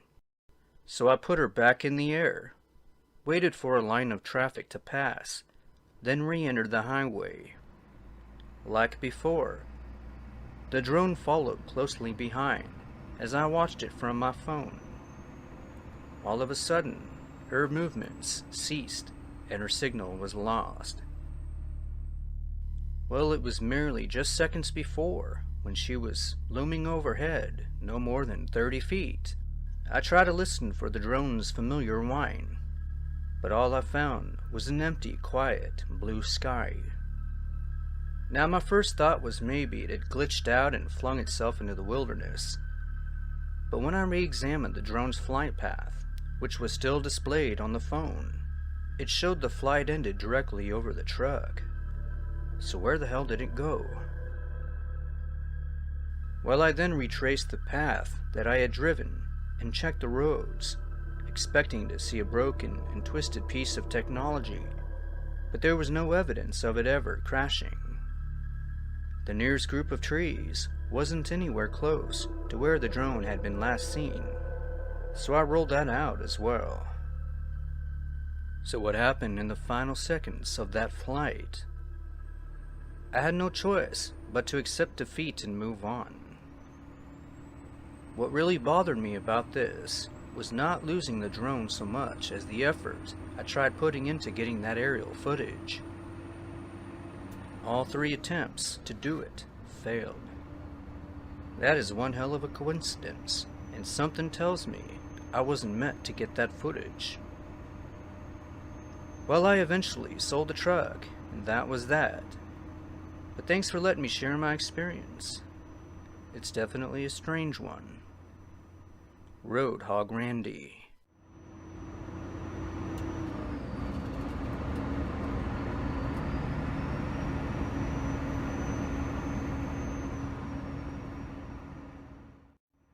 Story 3. Aloha, Rusty. I've been a Walmart delivery driver for a few seasons now. I say seasons because I usually only drive during the warmer months and in the Anchorage area of Alaska. During winter, I usually hunker down and find some odd jobs to stay busy. Well, in the short time I've been on the road, I've seen some pretty weird stuff, and apparently I'm not the only one, as I've had many interesting conversations with fellow truck drivers about all kinds of strangeness. We've seen it all: lights in the sky, weird animals, and some crazy weather. But the strangest of it happened during my first season in 2018. It was just after midnight, and I recall seeing a hitchhiker walking on the side of the road. My headlights bounced off of him just long enough to see the despair in his eyes. Now, normally I don't stop to pick up strangers, but I felt bad for the guy and figured why not do a good deed for humanity. Besides, the next town was just down the road a piece, and I'd drop him off there. Well, as I edged past him, I slowed my roll and pulled over to the side of the road.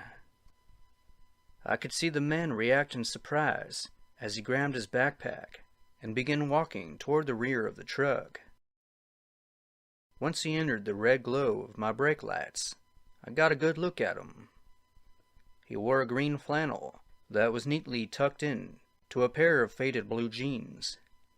He barely had any hair, but what he did have flopped around in the wind from the approaching storm. He looked to be in his 60s or 70s, clean-shaven, and carried a smaller, tan-colored backpack around his shoulder. If I had to guess, the guy probably had car trouble and couldn't get a hold of emergency services. Cell phone reception was especially spotty out there, especially for 2018. So I reached over to unlock the passenger side door, expecting to see him open it from the other side, but he didn't. That's when I noticed the man had disappeared from sight. I checked all my mirrors and looked over my shoulder. Still nothing. I even slapped the horn a few times, but he never responded or reappeared. Now, with caution, I did leave the comfort of the cab and searched around the truck and off to the sides of the highway. Well, I half expected to see the guy in the nearby fields, but that wasn't the case either. The man and his bag were gone, and I couldn't wrap my mind around it. How'd he do it? Why?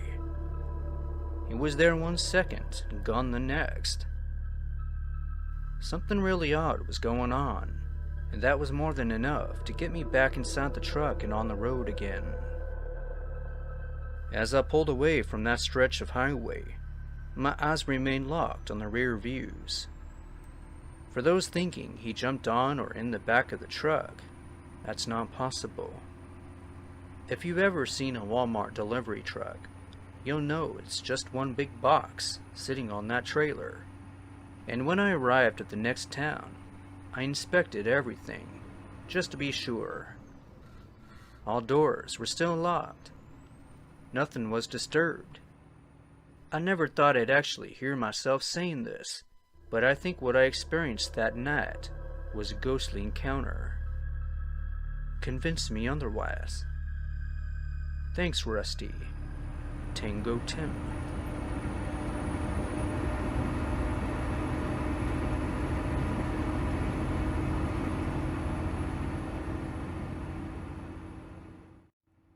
Story 4.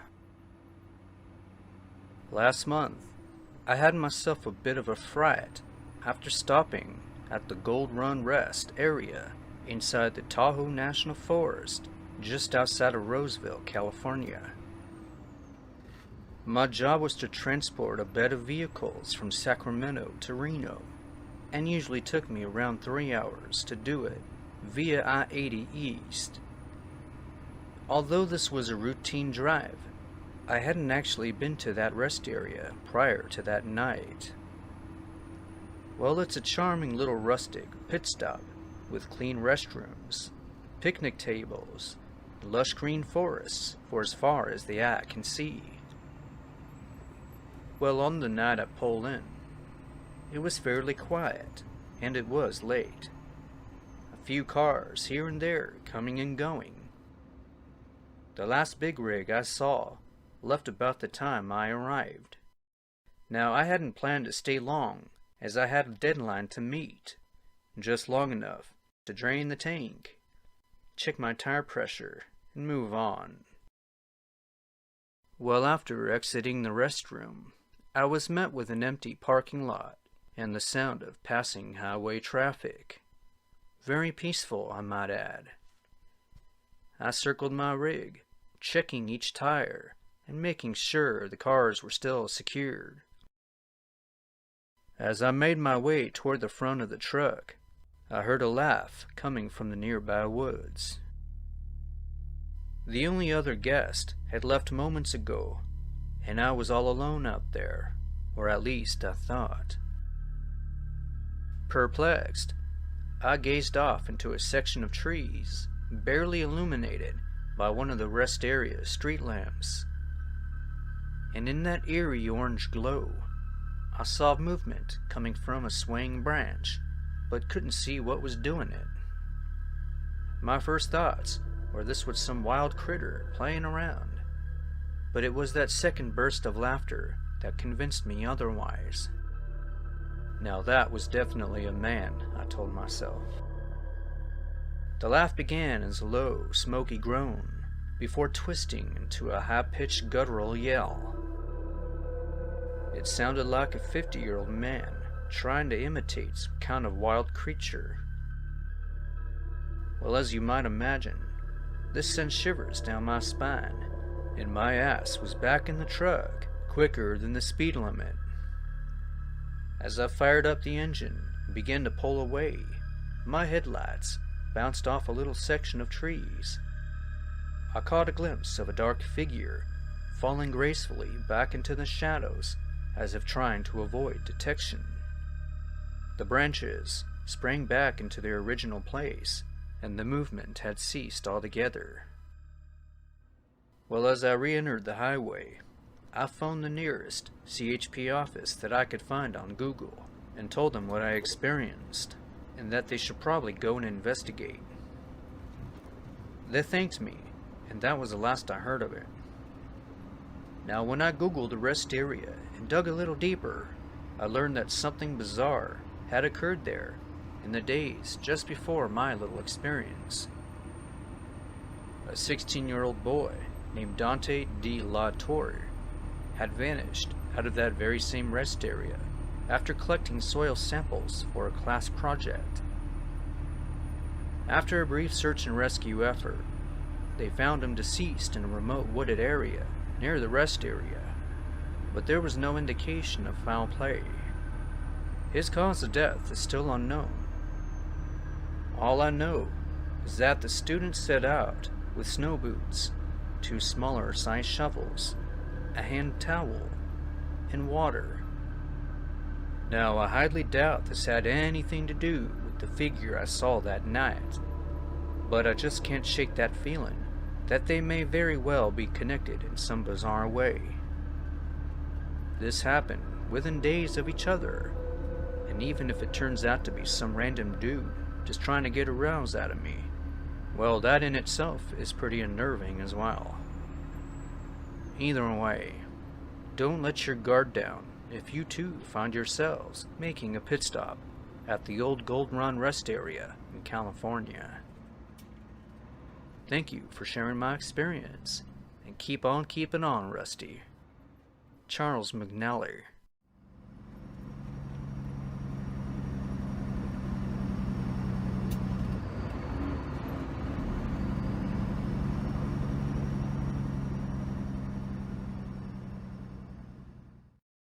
And there you have it. So next time you find yourselves stuck behind a line of big rigs, just remember all that they do to keep us comfortable and connected all over the U.S. Thanks for listening, and you'll hear from me soon. Good night.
Hello, folks.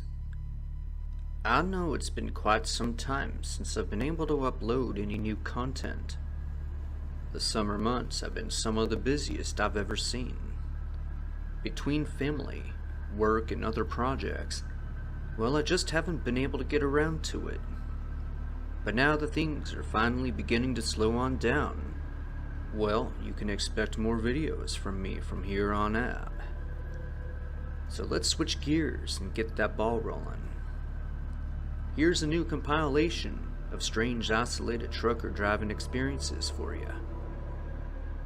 So here you go.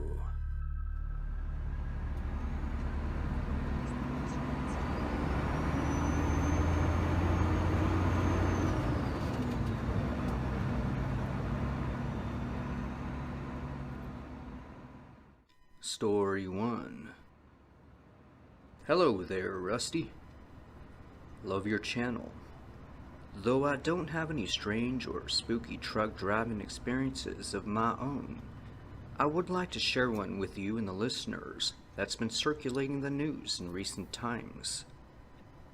This one hits close to home as I live in Cecil County in Maryland, which is also where a truck driver went missing without a trace. So here's what I know so far. According to CecilDaily.com, a 42-year-old commercial truck driver named Jason Pearson went missing on June 13th of 2023 after arriving at an industrial park near Northeast Parkway to pick up a load. According to Jason's wife, her husband arrived at Smithfield's Foods on the 2800 block of Principal Parkway during the late morning hours of June 13th. Traveling as far south as Virginia and as far north as Canada, Jason had worked as an overnight truck driver for a Missouri-based freight and trucking company called Premonition for at least 5 years. According to investigators, he checked in at the Smithfield's Foods at around 11:15 a.m. that day to pick up a load of perishable foods. The wife had talked to Jason around noon on her lunch break and would call him again later that afternoon when she got off of work, but he never answered his phone when she called. She made several attempts to reach him before finally reporting him as a missing person the following day on June 14th. That's when the Maryland Police Department began their investigation, and what they found left everyone with more questions than answers. Jason's truck would eventually be discovered where he made his final stop, at the Smithfield's Foods Company business property. Apparently, Jason had left everything behind. His cell phone, wallet, bank cards, clothes, and truck keys. There were no signs of a struggle or foul play, or any clues that would point searchers in any particular direction. The wife noted how uncharacteristic his silence was, given they had talked every day for nearly 30 years. Well, as of October 2023, that's exactly where the case stands.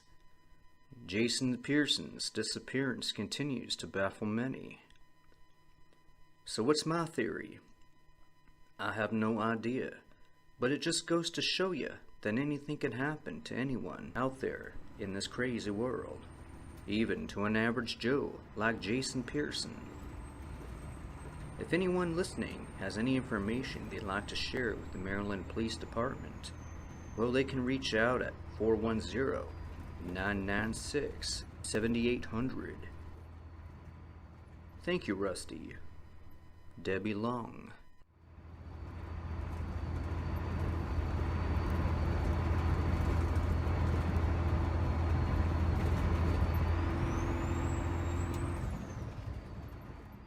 Story 2.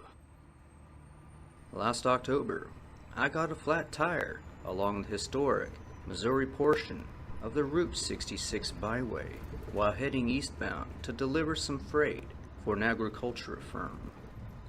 Apparently, the freight weight proved to be too much for the old GMC box truck I was assigned to drive that week.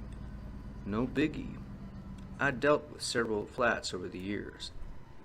You pull over to a safe spot, call it in, and wait for them to arrive.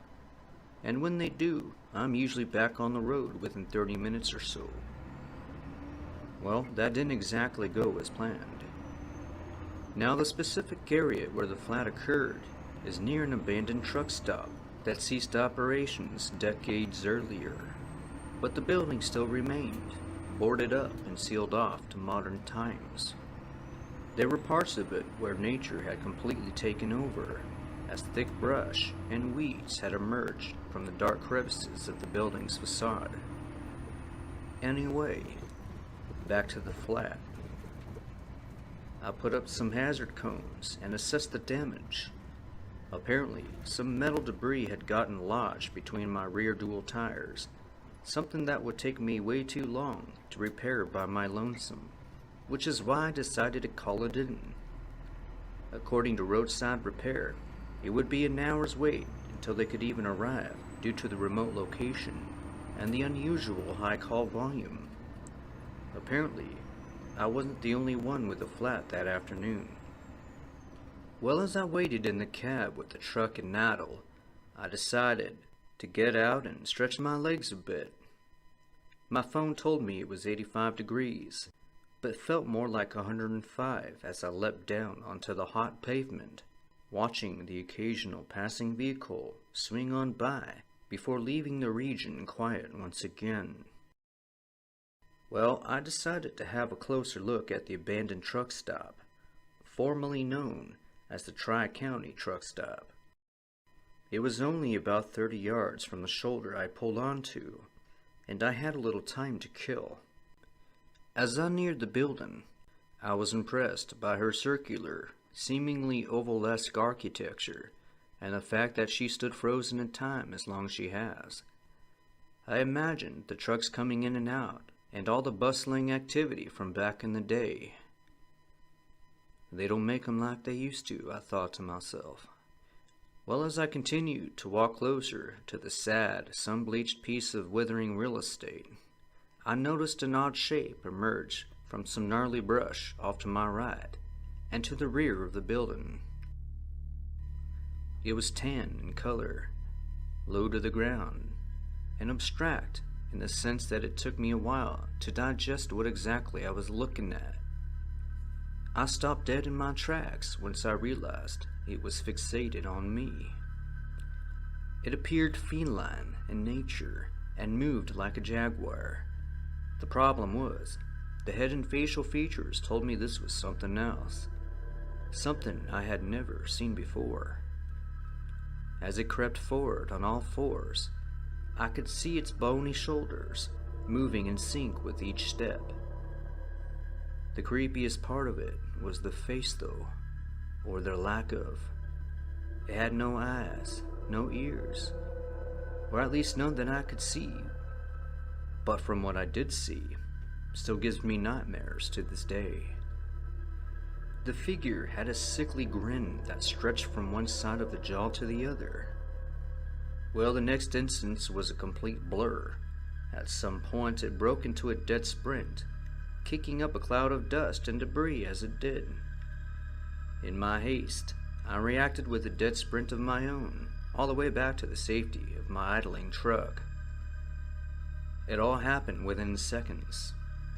Out of breath and in complete disbelief by what I had just witnessed, I examined the area around the truck, only seeing the dust left behind from the close call. It must have been inches from getting me, but where in the hell was it? I checked all mirrors, the roads, the building, everything. It was either hiding in a blind spot nearby, or perhaps it retreated back into the desert. But I didn't take any chances, even with a flat, and risking further damage to the tires. I drove away from that area until the abandoned truck stop was a pinprick in the rearview mirror. Well, following this little setback, the mechanic would eventually arrive to make the necessary repairs, and I was back on the road again.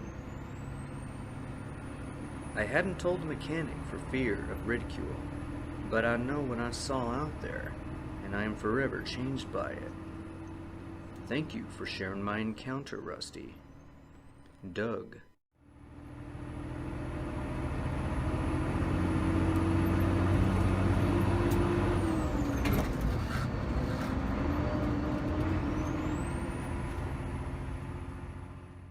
Story 3. I first saw him at the Wagon Hound Rest Area near Elk Mountain in Wyoming as I was headed west on the I-80. My destination? Provo, Utah. My cargo, about 4.5 tons of cold beer.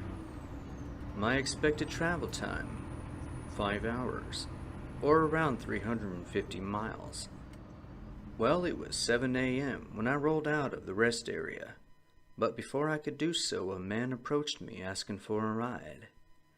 He was rather large, about 6'4", clean-shaven, neatly kept hair, wore a burgundy-colored shirt with tan khaki-style shorts. His age, probably between 35 and 45.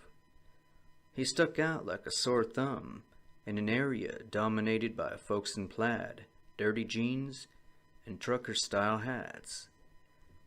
But there was something off about the stranger. It was his cold, dark stare that raised a red flag for me. Something told me this was intentional, using intimidation to get his way, which probably worked for him in the past, but not with me or my intuition. Sorry, mister. Dog's sleeping on the front seat, and he don't play well with others. But the stranger just stood there quietly, studying me as if trying to figure out if I was telling the truth or not. It was quite awkward to say the least, so I wished him a good day, turned around and continued walking back to my box truck, which sat at the outer edge of the rest area. There were others there too, coming and going, but the man didn't bother asking any one of them for a ride. Now what in the hell was he up to? As I continued walking toward the truck, I held my phone up at an angle so I could still see the man and the reflection of it. Well, he was still there. It was then I realized I was being singled out. For whatever reason, I was chosen that day to be his target. I was only 5'9", in my early 30s, but I could also take care of myself if I needed to. Well, as I entered the truck, I locked the doors, fired up the engine, and waited for the traffic to clear before returning to the highway. But as I pulled away, I looked around for the stranger, but didn't see him after that. I felt a sigh of relief as I watched the rest area disappear on the horizon. But even then, I still couldn't shake that weird-ass feeling I was stuck with. The guy was either evil, on drugs, or both. But you would never know it until you got a look at his eyes. I truly believe that the eyes are the window to the soul. Well, I took a sip of coffee, shrugged it off. Well, it turns out the man I saw at the rest area was none other than convicted killer Matt Frank Hoover.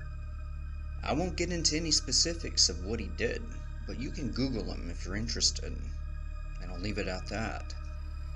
So next time you have a stranger approach you, take a long good look at his eyes, and whatever feeling you get from it, well, you trust that feeling. If it's good, it's good, but if it's not, get the hell out of there. That's all there is. Thank you very much. Andrew Felt.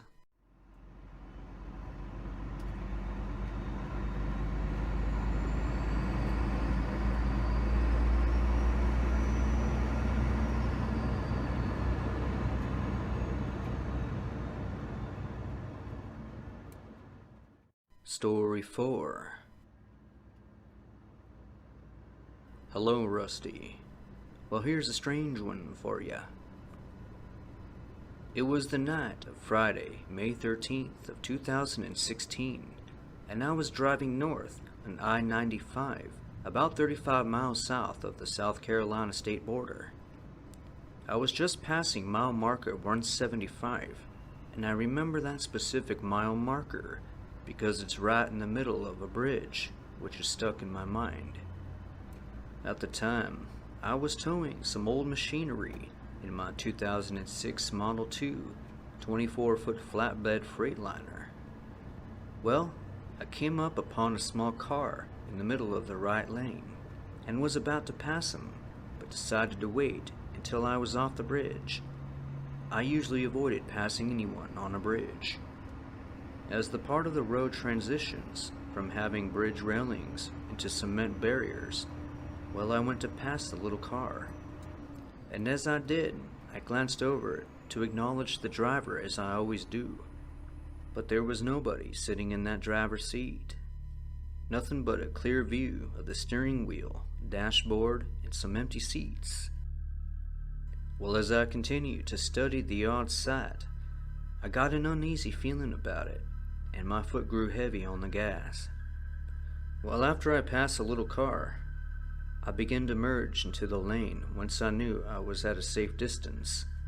But then suddenly, out of nowhere, there was a large black semi in the lane where it wasn't seconds ago.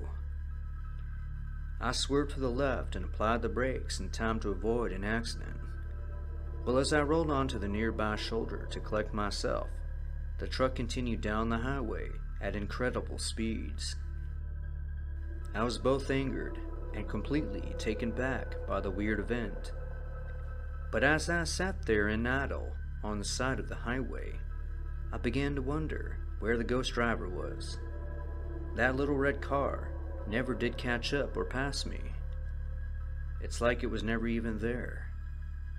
So I gotta ask, what are the odds of two really bizarre things occurring right after the other in the middle of the night? The more I thought about it, the more I realized that little red car probably saved me, as it had been driving unusually slow, forcing me to drive under the speed limit. Had that car not been in front of me, well, I'm not so sure I would have avoided hitting that other truck. Anyway, something to think about. That's my strange trucker experience. Thanks, Rusty. Hawk.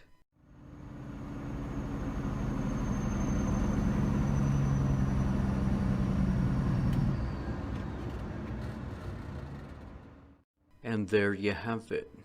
Just a few more unnerving truck driving experiences to consider next time you find yourselves in similar situations. Being a truck driver can be a demanding job, often sacrificing comfort and safety to make sure all deadlines are met. So next time you see a trucker, be sure to tip your hat to them for all they do to keep us comfortable and connected all over the U.S. Thanks for listening, and you'll hear from us soon. Good night.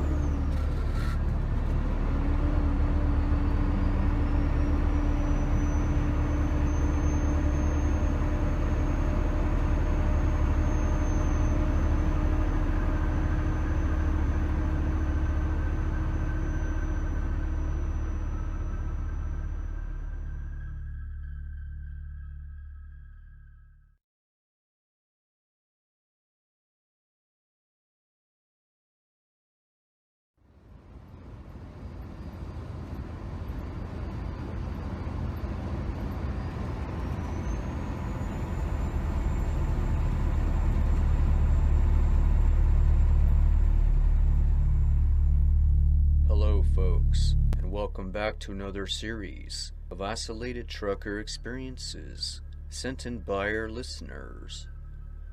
This new set of stories are some of the most bizarre yet, and I found them quite intriguing, and maybe you will as well.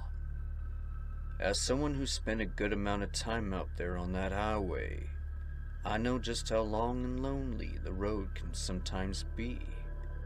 And it doesn't take much to get the imagination flowing when you're surrounded by the unfamiliar. So let's go ahead and get that ball rolling.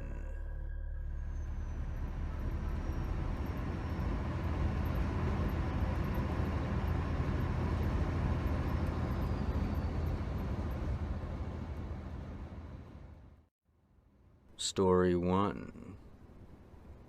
Dear Rusty, last winter, I was cruising down a deserted highway in a remote part of Wyoming, making good time on my long-haul journey to deliver some appliances just outside of Cheyenne. The moon that night cast an eerie glow over the desolate landscape as I approached the isolated rest area. Ignoring the instinct to keep on driving, I decided to pull over for a piss, a quick bite, and to stretch my legs a bit. Just another routine stop. As I parked my rig, the rest area seemed unusually quiet, shrouded in an unsettling silence. I stepped out into the biting cold of the February night, my breath visible in the frosty air. The emptiness of the surroundings sent a river of shivers down my spine, but I dismissed it as mere fatigue. Hell, I was only a few hours in and was looking at an all-nighter. So I grabbed my thermos, took a large swig of lukewarm coffee, and headed for the toilets. The restroom, a small and outdated building, beckoned me with a flickering overhead light. As I entered, an unsettling chill permeated the air. I quickly finished my business, eager to get back on the road. However, as I opened the restroom door, a sight froze me in my tracks. Eerie red lights in the distant desert, moving closer with an unnatural pace. Well, the longer I continued to watch them, the more unease I felt, and I quickly headed back toward the truck. I slammed the door shut just in time as those crimsoned lights reached the perimeter of the rest area. Terrified, I locked the doors and peered through the window, watching as the mysterious lights circled the area, casting long shadows that danced in the darkness. The uneasy feeling lingered and picked up momentum as I revved up the engine, determined to put distance between myself and that forsaken rest area.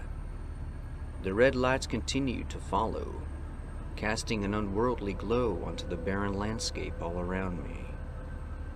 It was a narrow escape that left me questioning the reality of what I had just witnessed.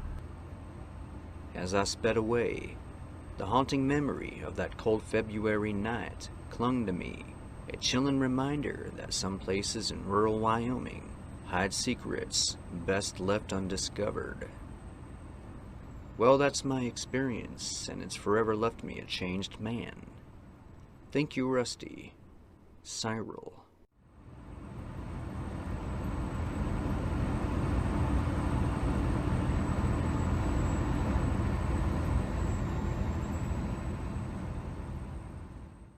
Story 2. Hi, Rusty. I've been a trucker for 5 years, and I had an odd experience while driving through the desolate back roads of Missouri. I was headed to a food distribution center in the middle of nowhere when my GPS decided to take me on an eerie detour. It led me deeper into the darkness of the region, where the trees seemed to close in on the narrow route, taking me back and forth through a confusing network of back roads. My surroundings became increasingly unfamiliar as I stumbled upon a desolate junkyard. It was there I decided to pull over. Frustrated, I leapt from the safety of my warm cabin onto the icy earth below that crackled like breaking glass beneath my boots. It was 14 degrees out that night, and the air was thick with an unsettling silence. But it wasn't long before I noticed something very odd. As I observed the eerie scene, I discovered personal belongings everywhere. Everything from suitcases to phone chargers. The condition of these items ranged from old to new, with some being strangely nice, telling me they hadn't been there long. As you might imagine, this creeped me out as I began to imagine how they got there and why. There was no other house nearby, no other lights, no other sign of civilization, just a mountain of junk in the middle of nowhere. As I tried to navigate my way out, my phone suddenly lost signal, leaving me stranded in the ominous place. I felt a tug of panic as I struggled to restart my truck, only to be met with stubborn resistance from the engines. Alone and surrounded by the abandoned remnants of the eerie property, I felt a chill drop down my spine. While frantically working on my truck, a haunting sound echoed through the nearby woods, a guttural growl accompanied by the scratching of dead branches. The noise encircled me, growing closer with each passing moment. My adrenaline kicked in as I realized I wasn't alone out there. The atmosphere was thick with an unworldly presence, and that was enough for me. Mountain lion, coyote, man, whatever it was, ignited something within me, and my hands finally managed to coax life back into the truck's engine. I wasted no time peeling out of the area, but as I was leaving, I caught a glimpse of something strange in the rearview mirror. A demonic figure emerged from the shadows, its eyes gleaming with malevolence, its features indistinguishable between man and monster. I sped away, leaving the haunted remnants of that forsaken place behind me, forever etched in my memory. But as I drove away, the unsettling encounter left me questioning the true nature of the desolate backroads and the mysterious force that had guided me there. The memory of those abandoned semi-trucks, the scattered belongings, and that strange creature would forever haunt my nightmares. A chilling reminder of the inexplicable strangeness that can lurk in the depths of the Missouri wilderness. Thank you, Rusty. Mr. Wheeler.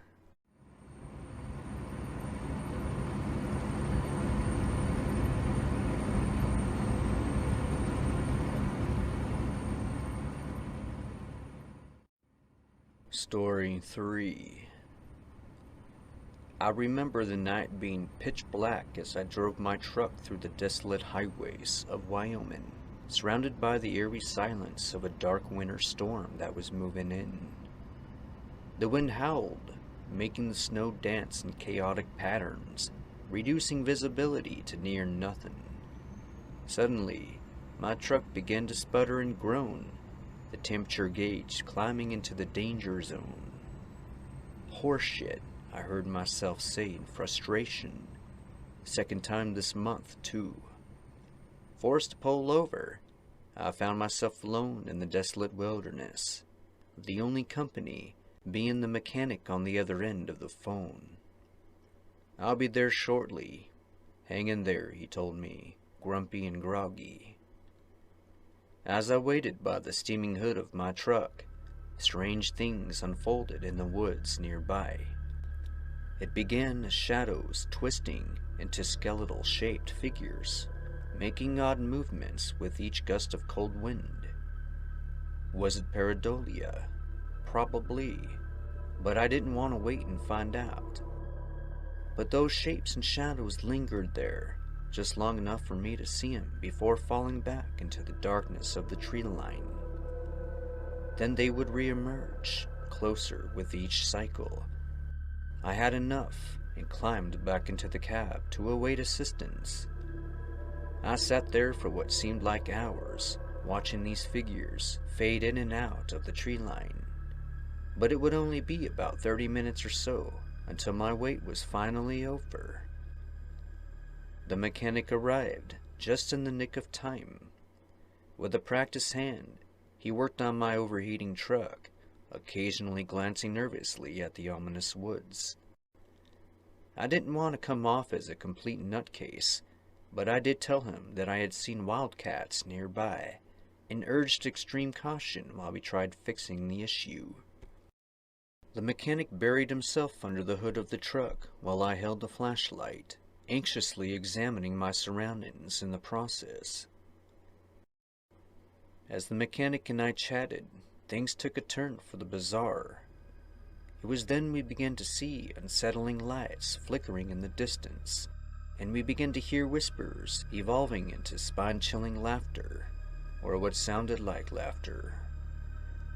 Before we can make sense of it, a colossal storm rolled in, unleashing its fury upon the desolate landscape. The wind howled louder, drowning out all other sounds, and the air became charged with an unworldly energy. It was hard to describe. A short time later, the mechanic finally got the truck back up and running, and we hastily left that airy stretch of road. As we drove away, the mechanic began to share tales of previous encounters, emphasizing that I wasn't the first to witness the supernatural in those Wyoming woods. The storm raged behind us, concealing the mysteries that lingered in the darkness, leaving me with a lingering sense of dread as I continued my journey into the unknown. Thank you for sharing my story. Lou Garcia.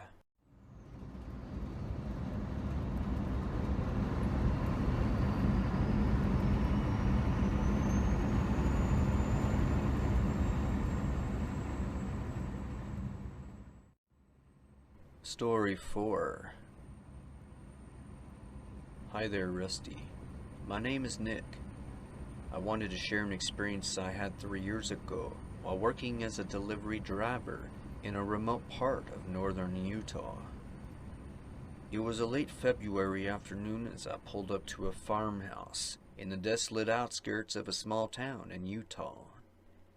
As I stood at the foot of the sagging, seemingly abandoned 2-story building, I just couldn't shake the eerie feeling that I was getting from it. This was my first time at the property, and I knew nothing about it. I remember thinking how odd it was to see a farmhouse without any animals. But oh well. I quickly made my way to the front porch, package in one hand, scanner in the other. I gave 2 thumps on the front door, waited, and waited. No response. I tried again, but nothing. Deciding it was best to leave the package and be on my way, I carefully placed it on the porch. But as I turned to leave, a flicker of movement caught my eye through the kitchen window. What I saw through that kitchen window still haunts me to this day. The homeowner, a middle-aged man, hovering around 2 feet above the floor, surrounded by a circle of flickering candles. His eyes were glazed over, and his body seemed as if it were in some kind of trance. I couldn't comprehend exactly what I was witnessing, but the fear clenched at my chest, urging me to leave that terrifying scene behind. In a state of panic, I ran back toward my van and drove as fast as I could away from that nightmare. I promised myself never to return to that farmhouse. Well, it gets worse. On my way back into town, while I was processing what I had just witnessed, I felt an unnerving presence inside of the vehicle. But what really got to me was the glimpse of a demonic figure that flickered in my rearview mirror, its malevolent eyes gleaming with malicious intent. I tried to dismiss it as a trick of the mind, but it continued to haunt me. The figure appeared closer each time I dared to glance back, until it felt as though it would burst through the mirror and drag me into oblivion. Finally, I arrived in town, relieved to escape the clutches of the supernatural. But even as I stepped out of the van, the memory of that levitating homeowner and the demon in the mirror lingered, etching deep into my mind.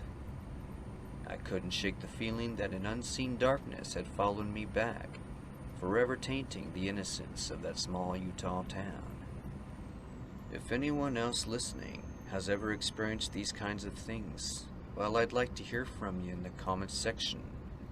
It would be nice to know that I'm not alone out there in my experience, and that I'm not crazy. Thank you, Nick Diamond.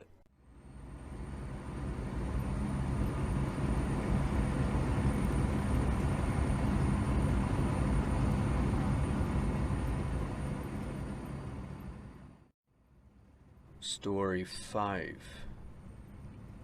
When I was just 9, my family and I were returning home from picking up a load of firewood. near Mount Shasta in California. I believe it was around March or February at the time. I was staring out the back window, ready to nod off, when I spotted a creepy-looking dude hitchhiking on the side of the highway. As we passed him, his hauntingly familiar bloodshot eyes looked deep into mine. His expression was that of bewilderment, as if he knew something I didn't. Well, I watched the man disappear behind us as we moved on, and I sorta just forgot about him. Fast forward to nearly 40 years later. My life took a dark turn. I became a truck driver, but lost my job, got in trouble with the law, and caught my wife cheating. Had a nasty divorce that left me without a home, and lost custody of our only child. I became mean, and homeless, and broken. I hit rock bottom, and hit the bottle even harder. Well, one day, I was wandering a long stretch of I-80 and decided to hitchhike to Carlin, Nevada, my only destination. I had an old friend there that offered to let me stay in his trailer in exchange for work. But fate, though, it seemed, had a twisted sense of humor. Standing by the roadside, a car approached. Time slowed as it passed by, and I locked eyes with a child looking out the window. Shock gripped me as I realized the child was me, a premonition from nearly 40 years ago, now painfully real. The realization hit me like a ton of bricks. My own life had circled back, a haunting prophecy fulfilled. The eerie man I once saw was a manifestation of my future, a warning I failed to heed. Now, as I stood on that highway, I couldn't escape the chilling truth that my past had caught up with me in a twisted loop of faith. The good news is I was able to get my ass back on track and stop drinking. I'm back in the trucker business and rebuilding my life. I thank God every day for the new lease on my life that I've been given. But I'll always be haunted by the premonition I had on that cold winter evening in Eastern California. Thank you as always, Rusty. I appreciate these stories, as they often bring me comfort in knowing I'm not alone with my experiences. Peace and kindness. Ted the Tow Guy.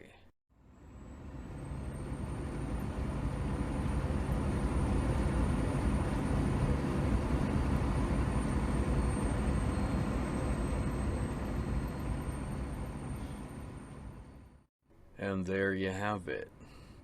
Just a few more strange and isolated trucker experiences to consider next time you too find yourself in the remote reaches of the country. Trucking can be a rough and demanding job, so next time you see a trucker, be sure to tip your hat to them for all they do to keep us connected all over the U.S. Thanks for listening, and you'll hear from me before too long. Rusty, over and out.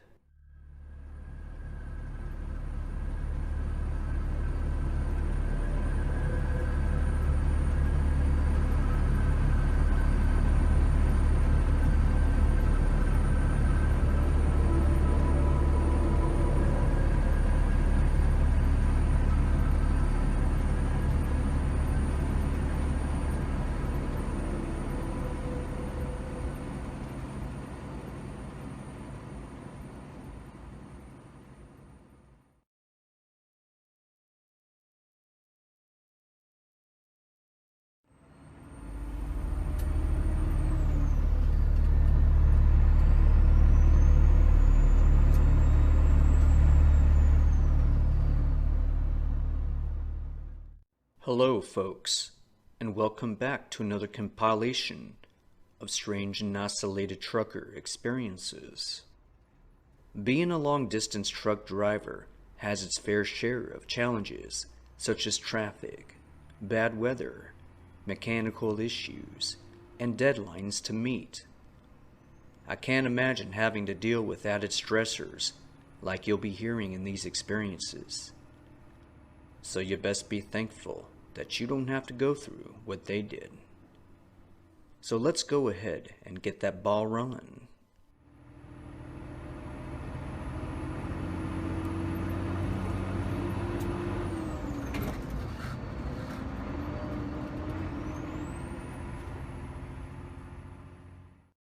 Story 1. Hello, Rusty. I've been driving trucks for over 20 years now, and I've seen my fair share of strange things out there on that road. But nothing could have prepared me for what I saw on that dark night while plowing through the far reaches of eastern Nebraska. It was around 2 a.m., and I was cruising down Highway 30, the only sound being the hum of my engine and the occasional gust of wind out my window coursing through the cornfields. Suddenly, I noticed an old truck swerving all over the road ahead of me. It was an older style, beat-up peterbilt with faded paint and rust all over it. I thought to myself, what in the hell is this guy up to? As I watched, the truck suddenly lost control and veered off the highway, careening into a nearby cornfield. At first, I thought it was just a routine wreck, but as I pulled over to get a better look, something didn't seem right. The truck had entered the cornfield without disturbing a single crop. Not even a leaf was out of place. I rubbed my eyes, wondering if I was seeing things. But I got out of my truck and walked towards the edge of the cornfield, looking for any sign of wreckage or debris. But there was nothing. No tire marks, no broken glass, no signs of life or death anywhere. It was as if the truck became one with the crops.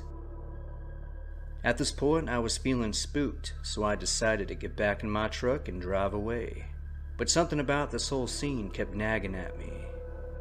Over the next few days, I found myself thinking about that old truck and that strange cornfield more and more. I did some online research about the history of the area, hoping to conjure up some answers. That's when I stumbled upon an old news article from 1975 about a fatal accident on that very stretch of road. A young truck driver named Jimmy Wilson had lost control of his rig and crashed into a nearby cornfield, killing himself and his passenger. There was speculation that he may have been drunk at the time, but there was no confirmation of this. Well, this little discovery sent a chill down my spine. Could it be that Jimmy's truck had somehow managed to reappear after all these years? And what about the cornfield? Why hadn't it been disturbed? I couldn't shake the feeling that something supernatural was at play here. I know it sounds crazy, but I can't help but wonder if Jimmy's ghost was still haunting those roads. As I continued to drive through Nebraska, I couldn't help but keep my glance over at the cornfields whenever I passed them by, and every time I would see that old truck parked off in the distance, just sitting there silently in my mind. It was like it was waiting for me to come back and uncover its secrets. And every time I would shiver with fear and wonder what other secrets lay hidden in those dark Nebraska roads. That's my experience. Thank you, Rusty.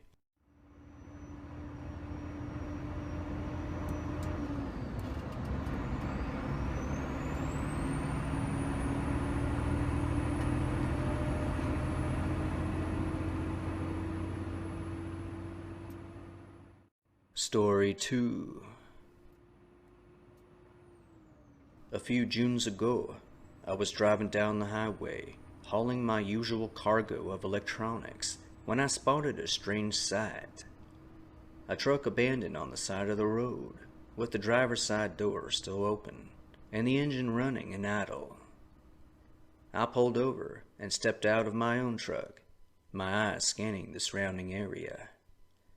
The Wyoming landscape stretched out in every direction forever, seemingly empty and untouched. I approached the abandoned truck cautiously, wondering what could have happened. As I got closer, I noticed something peculiar. As I peeked inside, I noticed a warm cup of coffee sitting in the center console, steaming lightly in the morning air. The fan was still running, too, blowing a gentle breeze across the dashboard. It was as if the driver had pulled over, put her in park, got out and walked away, leaving everything behind. I looked around again, but there was no sign of anyone. No sign of a struggle or an accident. Just an eerie silence. I knew then that I had to report this to the authorities. I pulled out my phone and dialed the Rawlins Sheriff's Department, explaining the situation to the dispatcher. They told me to hang tight and that they'd send somebody with a tow truck and an officer to check out the scene. About an hour later, they showed up and examined the truck. They made some calls and decided to tow the truck away. The sheriff's department took over from there, beginning a search of the missing driver. I watched from the side of the road as they combed through the area, searching for any sign of life or clues, but they found nothing. Days went by and I found myself wondering about the driver's fate. Finally, I got a call from the sheriff's department. They had found him, or rather, he had found himself several miles away from the truck, with no memory of how he'd gotten there. He had walked back to the highway and hitchhiked his way back to civilization once he woke up in the middle of that field. No explanation was ever given for his disappearance or his strange behavior. The driver had no medical or mental history that would have explained it. It was as if he'd vanished into thin air, only to reappear hours later with no memory of the incident. Well, as you can imagine, I'm still bothered by this. Did the guy have some sort of mental block about his experience, or was there something more going on that we just don't know about? I've even considered the idea of a UFO abduction, but logic keeps telling me otherwise. I don't know, you tell me. Thanks, Rusty. I appreciate it. Johnson.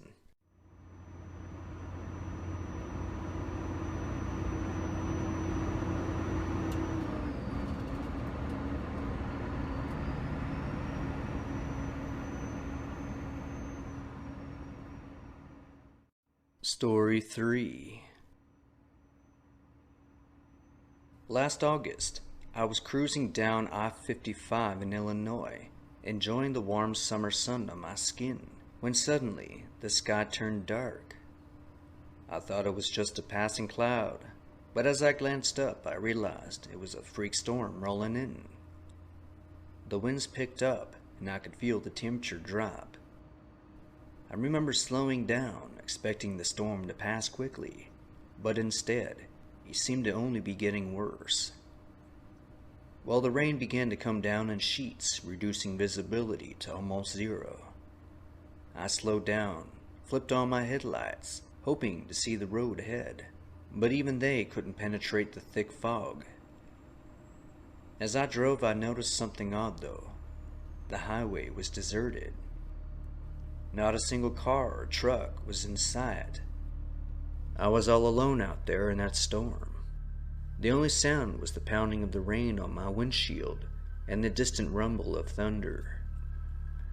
I tried to tune in to the CB radio to see if anyone else was reporting on the storm, but all I got was static.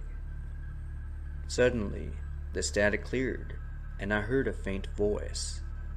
It was garbled and distorted, but it sounded like someone was screaming in agony. The voice cut out as quickly as it appeared, leaving me wondering if I had just imagined it. As I continued driving, strange things began to happen. The wind howled and harassed my truck, causing me to struggle to keep control. Then, I heard scratches and banging sounds emanating from all around outside. At first I thought it was just branches or debris hitting my truck, but then I saw them. Shaped like twisted metal sculptures, strange figures began to appear out of the darkness. They were tall and imposing, and their faces obscured by darkness. They seemed to be lashing out at my truck, causing the metal to groan and creak under their assault. I can say that for the first time in my life, I was truly terrified. I didn't know what was happening or what these creatures were doing, but as suddenly as it began, the storm passed. The rain stopped, the thunder ceased, and the sun broke through the clouds. The highway was still empty, but this time it was bathed in warm sunlight. I pulled over to the side of the road, trying to process what had just happened. It felt like a dream or a nightmare from which I had just awakened. I remembered taking a deep breath and trying to calm down. It was just a freak storm, right? But as I looked around at the peaceful landscape, I couldn't shake the feeling that something had followed me out of that storm. Something that didn't belong in this world. Well, I got back into my truck and continued driving, but my mind kept replaying those strange images and sounds. What exactly happened in that storm? And what were those creatures? And that's all there is. Thank you, Rusty. I appreciate you sharing my experience with your listeners. Sincerely, Mr. Brackett.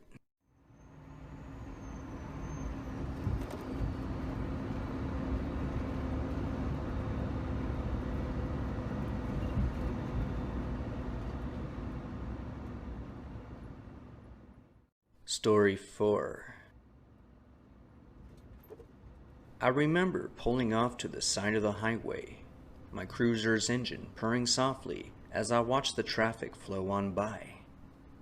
It was a hot summer day in 2018, and I was on routine patrol in southern Utah. My shift was supposed to be a quiet one, and so far it had been. Just me, the sun beating down on the pavement, and the occasional speeding car to give me a reason to crack out that radar gun. That's when I saw it. A truck unlike anything I had ever seen before. It was made entirely out of chrome, shiny and reflective material, and it seemed to be moving at an impossible speed. As I watched in awe, the truck blazed down the highway, leaving a trail of heat haze behind it. It was so fast that I barely had time to register what I was seeing. The humming sound it produced was unlike anything I'd ever heard before. It was like a cross between a V8 engine and a didgeridoo. But before I knew it, the truck had vanished into the horizon, leaving me feeling stunned and in disbelief. I rubbed my eyes, wondering if I had just hallucinated from all the heat. But no, I was certain of what I saw. I quickly grabbed my radio and called for backup, trying to get a description of the strange vehicle out of my head. I hit the sirens and lights, jumping back into my cruiser to give chase. The truck was long and cylindrical, with no discernible features other than its chrome exterior and an eerie lack of visible headlights or taillights. As I chased after it, I could feel my adrenaline spiking. What kind of vehicle was this? And where was it going? The pursuit was brief. However, before I knew it, the truck had vanished into the horizon, leaving me feeling frustrated and confused. I spent the next few hours scouring the area, searching for any sign of the mysterious vehicle, but it was nowhere to be found. I spoke with other officers on the highway patrol, but none of them had seen anything unusual that day. As the sun began to set, casting a golden glow over the desert landscape, I reluctantly called off the search. It seemed that the chrome truck was gone for good. As I headed back to the station, my mind kept wandering back to that strange vehicle. The more I thought about it, the more questions I had. But one thing was certain. That day would stay with me forever as one of the strangest moments of my career. Thank you, Officer Brett.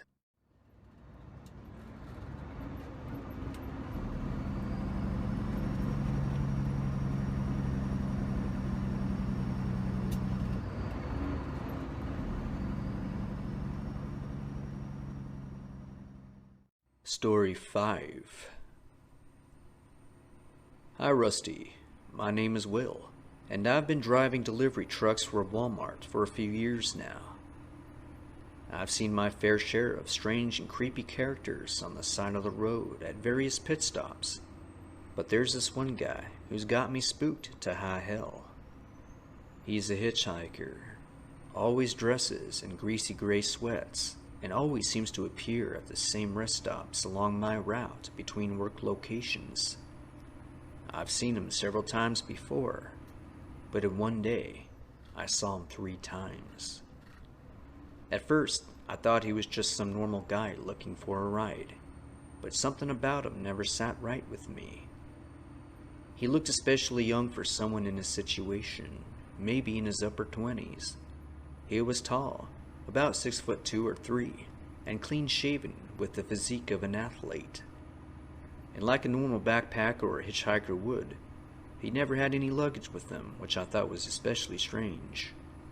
But he always stared at me with this mischievous glint in his eyes, like he was waiting for something to happen, or he knew something that I didn't.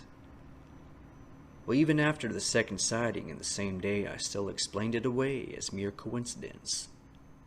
But after the third sighting in that same day, I knew this was more. So I armed myself with a bear mace and approached the guy at the next area who had been staring me down from the moment I pulled in. I needed to know what this guy was all about. As I drew near to him, about that time a group of folks emerged from the restroom and passed in front of him. At that exact moment, he disappeared within the group of people, and I lost sight of him. Now, when the travelers left, I was all alone in that rest area, alone with my thoughts and possibly that creepy stranger. But I didn't see him leave with the group. He just disappeared within them, and that was it. As you might imagine, I didn't waste any time getting back into my truck and back on that road. My eyes remained glued to the rearview mirrors as I pulled out, but he was gone. I couldn't believe it. How could someone disappear like that? And now, every time I enter the highway, I'm on high alert, scanning the side of the road, expecting to see him. What could it all mean? Will I be unfortunate enough to cross paths with him again? I sure as hell hope not, but I won't let my guard down anymore after that. I'm reminded that sometimes the scariest things in life are the ones that are right in front of you. So my advice to all of your listeners, be safe, know your surroundings, and as you say, Rusty, always expect the unexpected. Thank you, Will.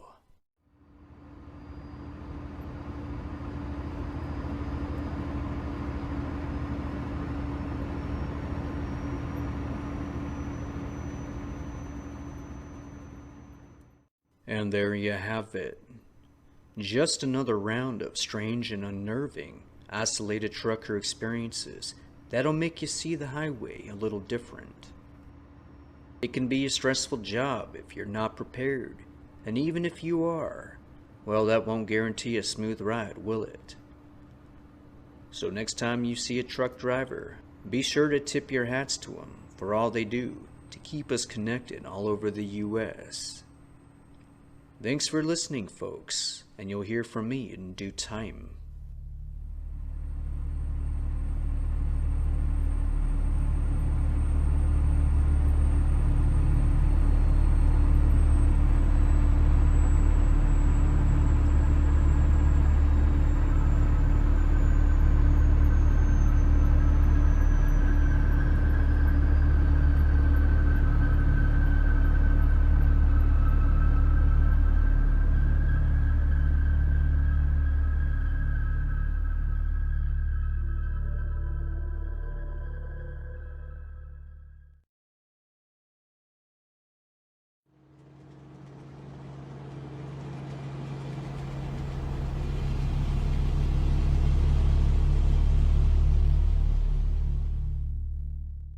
Hello, folks, and welcome back to another series of isolated trucker experiences. Being a truck driver can have its fair share of challenges and can often be a lonely job. But sometimes, you're never really alone as you think, even if you wanted to be. These experiences give us a glimpse into the bizarre and often frightening life of a lonely truck driver. So fill up your gas tank, grab a coffee, climb into the passenger seat, and sit back. 'Cause tonight, it's storytelling time.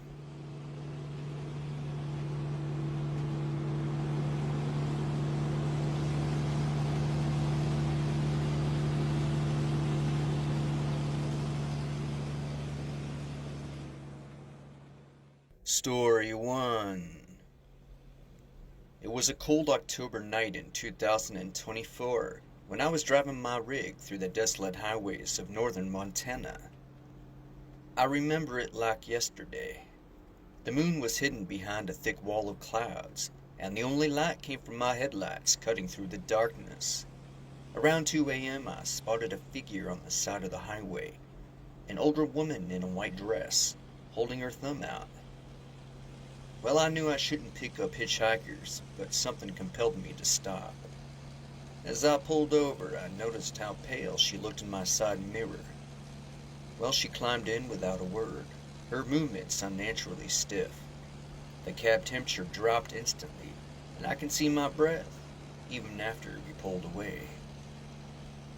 "Where are you headed?" I asked, trying to break the eerie silence.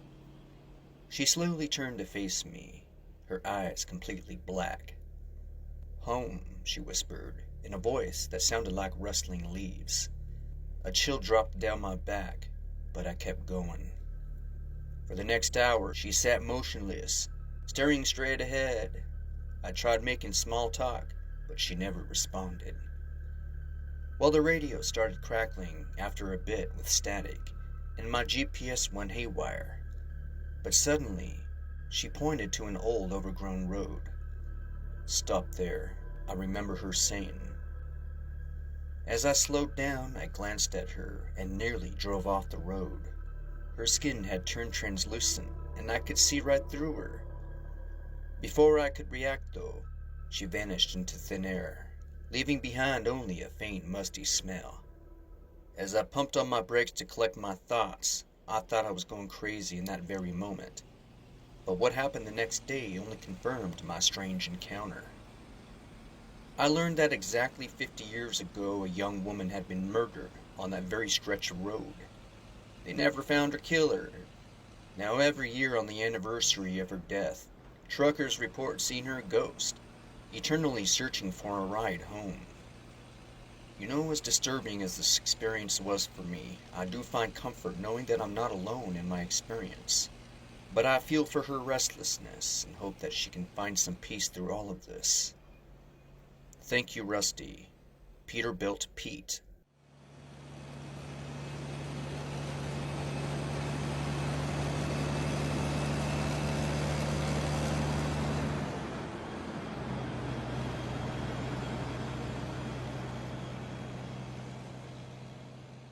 Story 2. It started on a routine haul from Phoenix to Dallas in the summer of 23. I was cruising along I-10 when my CB radio crackled to life. "Hey there, big rig. Looking good tonight." The voice was raspy, almost gleeful, but I ignored it, figuring it was just another driver, killing time. But the voice kept coming back every few minutes or so. "I see you've got new mud flaps. Very shiny." When I heard that, my blood ran cold. How could they know that, unless they were watching me? Well, I scanned the road, but there were no other trucks in sight. I was all alone on that stretch of highway for as long as the eye could see. For the next 100 miles, the voice described every detail of my truck, my cargo, even the coffee stain on my shirt. I tried to switch channels, but it followed me. Other drivers couldn't hear it when I asked. I was alone with this phantom stalker. As night fell, the voice grew more sinister. "You can't escape me, you know. I'm always watching." I was panicking by this point, ready to pull over and call the police, which I should have done. And then I saw it. A drone no bigger than a dinner plate, hovering just outside my driver's side window. I swerved hard, nearly jackknifing my trailer. The drone smashed into my side mirror and spiraled away into the darkness. The voice on the CB then let out an inhuman shriek, then went silent. To this day, I don't know who was controlling that drone or how they got my CB frequency, but I always keep my curtains closed now, and I never drive that stretch of I-10 alone. And that's it. That's my scary experience. Thank you, Rusty. David B.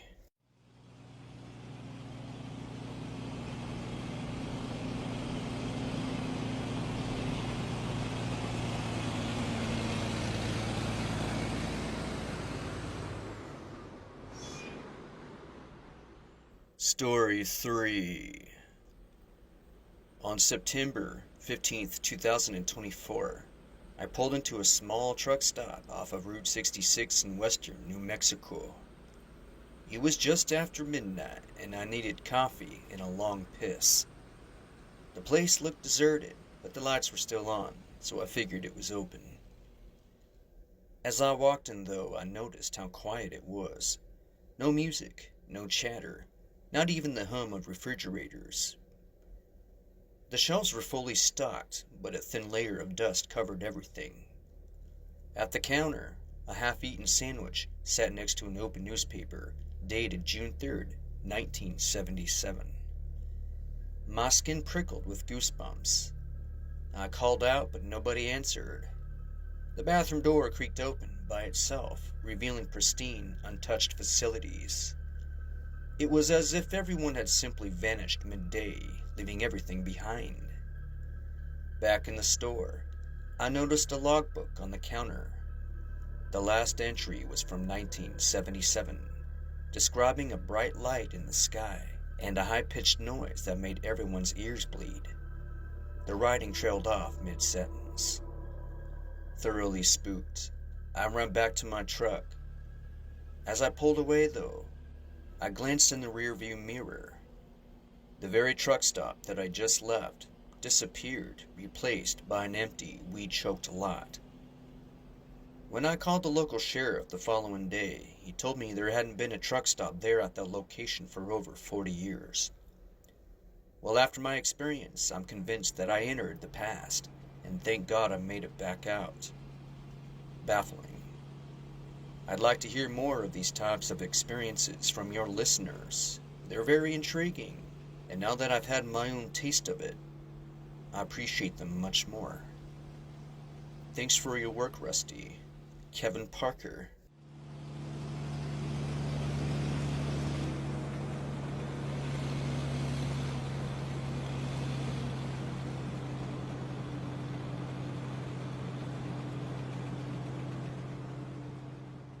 Story 4. It was 3 a.m. on a moonless night in April 2021.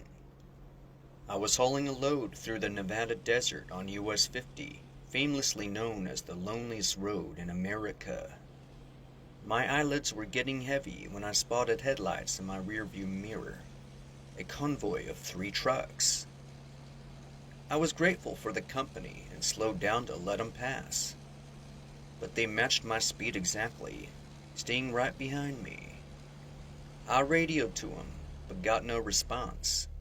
For the next hour, they followed me, never getting closer or falling behind. Then I noticed something odd. Their headlights weren't illuminating the road around them. And when I looked closely, I could see the stars through their windshield. I felt a chill wash over me in that very moment, as I realized these weren't normal trucks. Suddenly, my radio crackled. 3 voices spoke in unison, in a language I'd never heard before.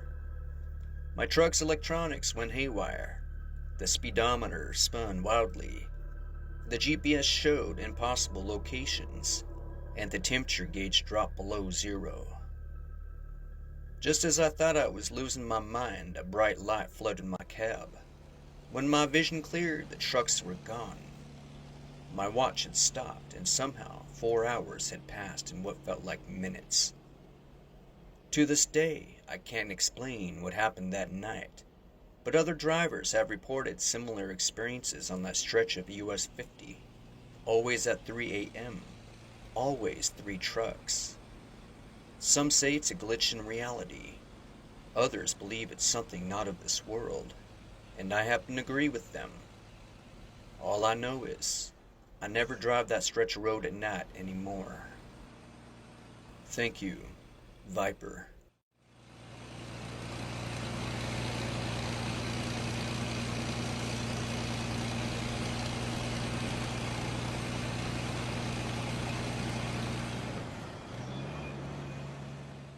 Story 5. Hey there, Rusty. Well, earlier this year in January, I picked up a strange load in New Orleans. An antique mirror headed for a museum in San Francisco. The moment it was secured in my trailer, I felt uneasy. I also remember the warehouse workers looking nervous and avoiding eye contact when I arrived to pick it up. Okay, whatever, I told myself. As I drove west, though, weird things began to happen. My fuel gauge would drop suddenly, only to refill moments later. I'd see flashes of movement in my side mirrors, but nothing was there when I turned to look behind me. At night, I heard whispers coming from the trailer, even though I know I was completely alone. 3 days later into the trip, I woke up to find all electronics in my cab fried. My phone, the radio, even my digital watch, all dead. I had to navigate by paper map, feeling like I was back in time again. The worst came in the middle of the night, though, in the Arizona desert. I was taking a break at a rest stop when I heard a sound like shattering glass from that trailer. And when I opened it up, dreading what I'd find, well, I saw that the mirror was intact, but its surface was rippling like water. And in it, I saw faces, dozens of terrified faces, silently screaming. I slammed the trailer shut and drove nonstop to San Francisco, my hands shaking the entire way. When I finally delivered the mirror, the museum curator looked grim. He explained that the mirror was believed to be cursed, trapping the souls of those who gazed into it. Great. I quit long-haul trucking the next day. Some loads aren't worth any amount of money, and sometimes the real danger isn't on the road at all. It's in what you're carrying. I now work at an airport, delivering luggage to passenger planes. It's been a nice change of scene, as you might imagine. Well, that's it. Thank you kindly, Rusty. Keep up the great work. Roman Garcia.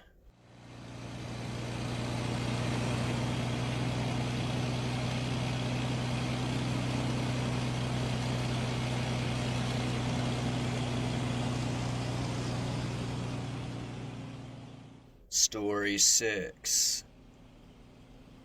It was a nippy November night in 2023, and I was hauling a load of electronics from Chicago to Denver. The forecast had warned of a severe thunderstorm, but I had driven through worse. As I crossed into Nebraska on I-80, the sky turned an eerie shade of green. The wind picked up, howling around my rig like a banshee. I gripped the steering wheel tighter, my knuckles turning white. Rain began to pelt the windshield, so heavy I could barely see the road. I slowed down, squinting through the deluge. Suddenly, a flash of lightning illuminated the highway ahead. And for a split second, I saw something impossible. The road was gone, replaced by a yawning chasm. I slammed on the brakes. The truck skidded on the wet asphalt. When I opened my eyes, the road was intact. My adrenaline pumped as I tried to convince myself it was just a trick of light, but the storm only intensified, and I decided to pull over at the next rest stop. As I exited the highway, I noticed something odd. There were no other vehicles around, in an area normally swimming with traffic. The rest area was deserted too, and the lights flickered ominously. I parked and tried to call my dispatcher, but there was no signal. I dozed off in the cab, only to be jolted awake by a deafening crack of thunder. The truck was shaking violently now, and outside, the world had turned to chaos. Trees were bending at impossible angles, and the rain was falling upward. I rubbed my eyes in disbelief, certain I was dreaming. When morning came, the storm had passed. I cautiously pulled back onto the highway, my mind reeling from the night's events. It wasn't until I reached the next town that I learned the truth. There had been no storm. The weather had been clear all night, and no one else had seen or experienced anything unusual. To this day, I can't explain what happened on that lonely stretch of Nebraska highway, and the memory still sends chills down my spine. I just want to know if any of your listeners, Rusty, may have had similar experiences. And if so, I'd like to read the comments below. Thank you very much. Martin Sunnies.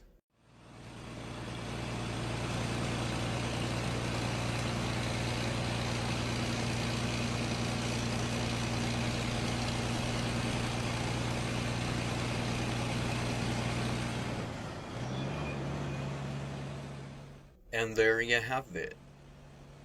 So next time you see your trucker, be sure to tip your hat to them for all they do to keep us supplied and connected all over the US. If you're a truck driver and you've got a story to tell, well, email me at top10strangeworld@gmail.com and I'll get to them in due time. Thanks for listening, folks, and subscribe for more videos. You'll hear from me soon. Good night.